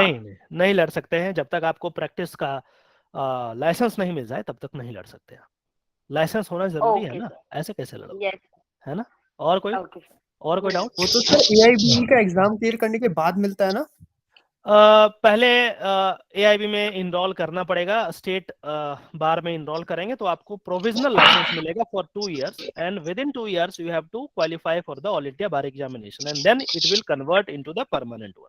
तो है, अभी टाइम है, डोंट वरी, आप अच्छे से पढ़े, बस इसी से सब कुछ होगा। ठीक है, और कुछ? हेलो सर, हाँ। क्या आप जूरिस्प्रूडेंस पे 10-15 लेक्चर बना सकते हैं सर, कुछ बेसिक टाइम नहीं स्टार्टिंग है में? भाई, बहुत सारे स्टूडेंट ने रिक्वेस्ट किया है लेक्चर बनाने ने, क्लास करने का। दे आर रेडी टू पे thousands of rupees, but unfortunately मेरे पास समय नहीं है, टाइम नहीं है, हाँ इसके सर, कारण वो से नहीं हो। पता है सर, आपके पास टाइम नहीं है, लेकिन वीक में एक क्लास सर। मेरे भाई सिर्फ क्लास लेने से नहीं होता, क्लास लेने से नहीं होता, उसके लिए पढ़ना पड़ता है, हमें भी पढ़ना पड़ेगा, हमें भी रिवाइज करना पड़ेगा, हमें भी उसको इतने सिंप्लीफाई करके आपको बताना पड़ेगा कि आपके लेवल का व्यक्ति समझ पाए। And jurisprudence is very tough, to be very frank, it is very tough. ठीक है, तो सर समय जब तक नहीं होगा तब मैं खुद, मुझे लगेगा कि क्या चीज, तब मैं इसी वजह से आपसे पढ़ना चाह रही हूँ, क्योंकि आपसे समझ में आता है। यार टाइम नहीं है, लीगल काम से समय नहीं मिल पाता है। समय यदि मिले तो मैं कुछ करूं, टाइम नहीं मिल पाता। बताओ कि अभी फोन पे फोन 5-6 फोन आए हुए हैं, और अभी अब क्लास जब ले रहे, पता नहीं कितना, 3 घंटा हो गया ना, 6 से 8, 2 घंटा 2 लगा घंटे होगा। हो गए। 2 चलो घंटे तो होंगे सर। ठीक है, वो स्टूडेंट है तो स्टूडेंट के लिए कई बार मैं टाइम निकाल लेता हूँ, कोई इशू नहीं है। तो इस तरीके से होता है। ठीक है, एक तो सर आपसे पढ़ने की आदत लग गई है। आदत लग गई है। आपसे पढ़ने की आदत लग गई है, आपका पढ़ाया समझ में आता है अच्छे से। अरे टीचर बहुत बड़े क्वालिफाइड टीचर हैं भाई आपके फैकल्टी में, हमारा क्या है, हमारा तो कोई मोल ही नहीं है। आप देखिए इतने पीएचडी इधर से उधर से पता नहीं कहाँ से किए हैं। आप अच्छे तरीके से पढ़ाएंगे जरूर, आप जाकर के चेक कीजिए। मजा आ रहा है? आप लोग का क्लास हो रहा है क्या? नहीं, अभी स्टार्ट समझ में आ रहा है? LC1 की क्लासेस नहीं हो रही है सर। टीचर जो पढ़ा रहे हैं उनको वो समझ में आ रहा है आपको? एक क्लास हुई अभी थी कुछ सर, उसमें पढ़ा तो ही समझ नहीं में है नहीं सर। आया। सर नहीं है। पढ़ाए नहीं, अभी इंट्रोडक्शन अभी चल तो रही बस इंट्रो हुआ है सर, पढ़ाई नहीं हुई है। अच्छा अच्छा अच्छा, ठीक है, समझ में आएगा, और नहीं आएगा तो फिर बताना, देखते हैं, विल सी। सर एक बात हाँ हाँ, पूछनी थी पूछिए पूछिए। आपसे। सर ये फर्स्ट ईयर वालों से किससे? रिलेटेड। सर ये जो फर्स्ट ईयर वाले जो ये डीयू में फर्स्ट ईयर में स्टार्ट हो चुका है जिनकी क्लास, उनसे रिलेटेड कुछ पूछिए पूछना पूछिए था। ना, पूछिए। सर जिनकी क्लास स्टार्ट हो चुकी है तो सर इनका एग्जाम कब होगा फर्स्ट ईयर का फिर? यार देख, मुझे नहीं पता कि कब होगा, लेकिन ये कहिए कि 4-5 महीने बाद में भी अप्रैल के आसपास हो तो आप पढ़ना शुरू कर दें, अदरवाइज बड़े पंगे होंगे, फेल हो जाएंगे आप लोग यदि ढंग से नहीं पढ़ा तो। और नहीं भी फेल होंगे तो आपको अच्छे वकील जज नहीं बन पाओगे यार। इसलिए पढ़ाई में कोई कमी नहीं, पूरे फुल जजमेंट्स को पढ़ो, टाइम लगे तो लगे। आप लोग में से कोई बोल रहा था ना कि सर इतना प्रैक्टिकली पॉसिबल है क्या? भैया इसीलिए तो वकील को इतने पैसे देते हैं लोग, पढ़ना पड़ेगा ना ये चीज। और कोई सर यूनिवर्सिटी ओपन करने के लिए आप लोग PIL क्यों नहीं डाल रहे हैं? अरे यहाँ कोर्ट बंद होने वाला है, आप यूनिवर्सिटी ओपन की बात कर रहे हैं? अभी कोरोना का केस सब आएगा तो क्या कर सकते हैं? कोर्ट It's बंद हो not in जाए our but hand. University open हो जाए। नहीं, पॉसिबल नहीं है। आप लिखिए, अपने वीसी साहब को लिखिए, वहां से कुछ ना कुछ होगा, अभी आया नहीं है। 5 मिनट दे दे, 5 मिनट, जस्ट 5 मिनट। सर अच्छा, मतलब पहले अच्छा खासा LC1 मिल गया था और इंस्टीट्यूशनल ID वगैरह सब कुछ आ गई थी, बट आज इन्होंने फिर दोबारा से लास्ट लिस्ट में निकाल दिया, CLC दे दिया। अभी और 1-2 बार वो चेंज करेंगे, हैव पेशेंस। अभी और 1-2 बार और चेंज करेंगे, ठीक है, डोंट वरी, इनका काम है, ऐसे ही करते रहते हैं। और बोलिए। सर मेरे सिलेबस में प्रैक्टिकल ट्रेनिंग सेमेस्टर 1 से ही ड्राफ्टिंग, क्लीनिंग, कन्वेंसिंग है, and every year first semester, third semester and fifth semester में है। तो मतलब उसके लिए कौन सा बुक आप बोलोगे कि मुझे रेफर करना चाहिए? पहले सेमेस्टर में आप मुंबई यूनिवर्सिटी में हो ना? कौन सा यस यूनिवर्सिटी है? Sir, Mumbai university. तो उसमें पहले ही सेमेस्टर में ड्राफ्टिंग की बात कर दिया? यस सर, प्रैक्टिकल ट्रेनिंग में। ड्राफ्टिंग का आप जाकर के दिल्ली यूनिवर्सिटी के साइट पे जाकर के ड्राफ्टिंग का एक होगा पूरा केस मटेरियल, उसको डाउनलोड कर लेना, उसको ठीक है पढ़ना, सर। उससे आइडिया मिलेगा। ठीक है, ओके, उसको थैंक यू डाउनलोड, सर। ठीक है, और जी अच्छे से सर। पढ़ो। जी और कोई सर। डाउट?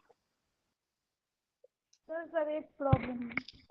एक हाँ सर, एक हाँ? प्रॉब्लम है, मतलब आज एक सर क्लास होता है LC1 का, तो उसमें सेक्शन है, तो उसमें सर मेरा IPC का क्लास तो लास्ट में मतलब कुछ भी नहीं हो पाया सही से। तो सर उसमें सर ना जो पढ़ा रहे थे ना वो कुछ दुबे करके उनका नाम है, तो वो ना एज इट इज जो भी दे रहे थे ना एज इट इज पढ़ दे रहे, मतलब कुछ समझा ही नहीं रहे। मतलब एक आईपीसी वैसे ही मतलब टफ है, मतलब फैमिली लॉ नहीं है वो जितना अच्छे से आप एक्सप्लेन किया, बस वो आए हैं और एज इट इज पढ़ दिए हैं, मतलब वो तो और ही नहीं समझ में आ रहा है। ऊपर से जैसे बोल रहे हैं वो तो और कौन नहीं सी समझ सर में आ है? रहा, एग्जिट कर दिया। तो वो अब देखिए, अगर वो स्क्रीन पे पीपीटी भी नहीं लाते हैं। अरे कोई बात नहीं, अब सरकारी नौकरी है साहब, तो सर फैमिली लॉ में तो मैम लगता है कोई बुक रीड आउट करती हैं, और हमने तो आपका कर रखा है, हमने फोन को ऐसे ही छोड़ दिया, बोला क्लास चलने दो, अटेंडेंस लगेगी, चलो कुछ और करते हैं। अच्छा देखिए, कई बार होता है जो डेडिकेशन के साथ जो टीचर नहीं पढ़ाते हैं, तो मैं क्या टिप्पणी करूं, मुझे टिप्पणी करना ठीक नहीं लगेगा उनके अगेंस्ट, बट आप लोग को पढ़ना है तो आप कहीं अल्टरनेटिव ढूंढिए, क्या करेंगे। सरकारी नौकरी कई सारे लोगों के लिए एक लग्जरी होता है, तो मुबारक हो उनको, और आप लोग कहीं सर और आप कुछ बेस्ट टीचर्स के लिए बता दीजिए तो मैं टीचर हूँ ही नहीं यार, मैं खुद को टीचर नहीं मानता, आप लोग क्यों जबरदस्ती मुझे टीचर बनाने पे लगे हो। नहीं सर, दिल्ली यूनिवर्सिटी क्योंकि सर आपसे पढ़ा ना, इसीलिए वही फीलिंग आती है। क्या आता है? आपसे पढ़ लिया ना सर एक साल, इसीलिए वही फीलिंग आती है। कोई बात नहीं, मैंने उस समय भी बोला था कि जब आप एक्चुअल में जाएंगे तब आपको पता चलेगा कि आप क्या पढ़े हैं, जब आप एक्चुअल में लॉ पढ़ेंगे तब पता चलेगा, वो अभी तो नहीं। सर अभी ही पता चल रहा है, फैमिली लॉ की 2 क्लासेस ली, अभी ही पता चल रहा है कि क्या पढ़ लिया है। अभी और लगेगा, अभी और लगेगा, है पेशेंस। हाँ जी बताइए बताइए। सर ऐसा क्यों है कि सर मतलब सर एलसी1 की कुछ क्लासेस चल रही हैं सर, की क्लासेस एक एक करके ऐसे मछली बाजार बनाओगे तो कुछ समझ में नहीं। अमन जी बोलिए। एलसी1 की कुछ सेक्शंस की क्लासेस चल रही हैं सर, हमारे सेक्शन की सर एच सेक्शन है सर, उसकी क्लासेस नहीं चल रही हैं सर, ऐसा क्यों है सर? लॉ फैकल्टी है जी, अपनी मनमर्जी करते हैं, ऐसा बात है कुल मिलाकर। पेशेंस रखिए, देखिए कब क्या होता है। हाँ सर मेरा सुन लीजिए। हाँ सर, बोलिए। जब आप पढ़ रहे थे उस टाइम पे जो बेस्ट टीचर्स थे उनके नाम हम लोगों को बता दीजिए, तो हम लोग उन्हीं से पढ़ लिया करें। ठीक है, हम Yes, sir, अपने please. स्टूडेंट को, हम सिर्फ अपने स्टूडेंट को बताएंगे। एक्चुअली मेरी एक शिक्षक से बात हुई और उन्होंने मना किया था ऐसा करने को, इसलिए मैं अभी तक नहीं वीडियो बनाया हूँ, अदरवाइज मैं बना लेता। उसमें ये होगा कि बहुत सारे टीचर के क्लास लोग बंक कर देंगे, जाएंगे नहीं वहाँ पे। तो बट मेरे ग्रुप पे जो है, आप जो भी सिलेक्टेड स्टूडेंट है, करीब 45 से 50 के आसपास इस बार मेरे यहाँ से सेलेक्ट हुए हैं, तो उनको मैं बता दूंगा, डोंट वरी। या सर अभी बता दीजिए। अभी नहीं बताएंगे, अभी नहीं अभी बताएंगे, नहीं सर, अभी नहीं। बाद में बताएंगे, ठीक है, डोंट वरी। चलो बहुत देर हो गया, अब बहुत सारे वकील साहब यहाँ गेट पे इंतजार कर रहे हैं, will have to go there, और बहुत सारे काम हैं, तो आप लोग एंजॉय कीजिए और ऑल द बेस्ट, अच्छे से पढ़ाई कीजिए, एक एक लाइन केस मटेरियल का पढ़िए, और जो भी लीगल वर्ड्स है उसको नोट डाउन कीजिए। और इस तरीके से यदि आप 20, 25, 30 जजमेंट्स पढ़ेंगे, ऑर्डर्स पढ़ेंगे, तो धीरे धीरे लीगल एक्यूमेंट जो है वो डेवलप होना शुरू हो जाएगा और फिर आपको मजा आएगा। लेकिन यदि जब तक मजा नहीं आता है तब तक आप हार ना माने, उसको पढ़ते रहें, चाहे वो समझ में आए या नहीं आए। शुरुआती 10-15 केसेस आपको समझ में नहीं आएंगे, मैंने इतना बताया है तो शायद आपको समझ में आया होगा। हर टीचर आपको ये ऐसे नहीं बताने वाला है। टीचर केस का नाम बोलेंगे और रेशियो बता देंगे, ये केस में ये हुआ है, खत्म हो गया, उनका ड्यूटी ऑफ हो गया। यदि ऐसे टीचर हैं तो आप उनको केस पढ़ के जाइए और उनके पूछिए कि और क्या क्या आर्गुमेंट्स हुए हैं इसमें, इसको थोड़ा एलाबोरेट करें, तभी ऐसा हो सकता है। अदरवाइज कोई भी व्यक्ति ज्यादा कष्ट नहीं वो करना चाहता है कि वो पढ़े और फिर पढ़ाए, सरकारी नौकरी है, ऐसे होता है, ठीक है, हर एक जगह होता है, थोड़ा सा ध्यान रखिए बस, ठीक है। बस बाय बाय, बहुत हो गया भाई, bye, good night. Thank you sir. Okay sir, thank you sir. Thank you sir. Good night sir. Thank you sir. Good night, good night, good night. Good night sir.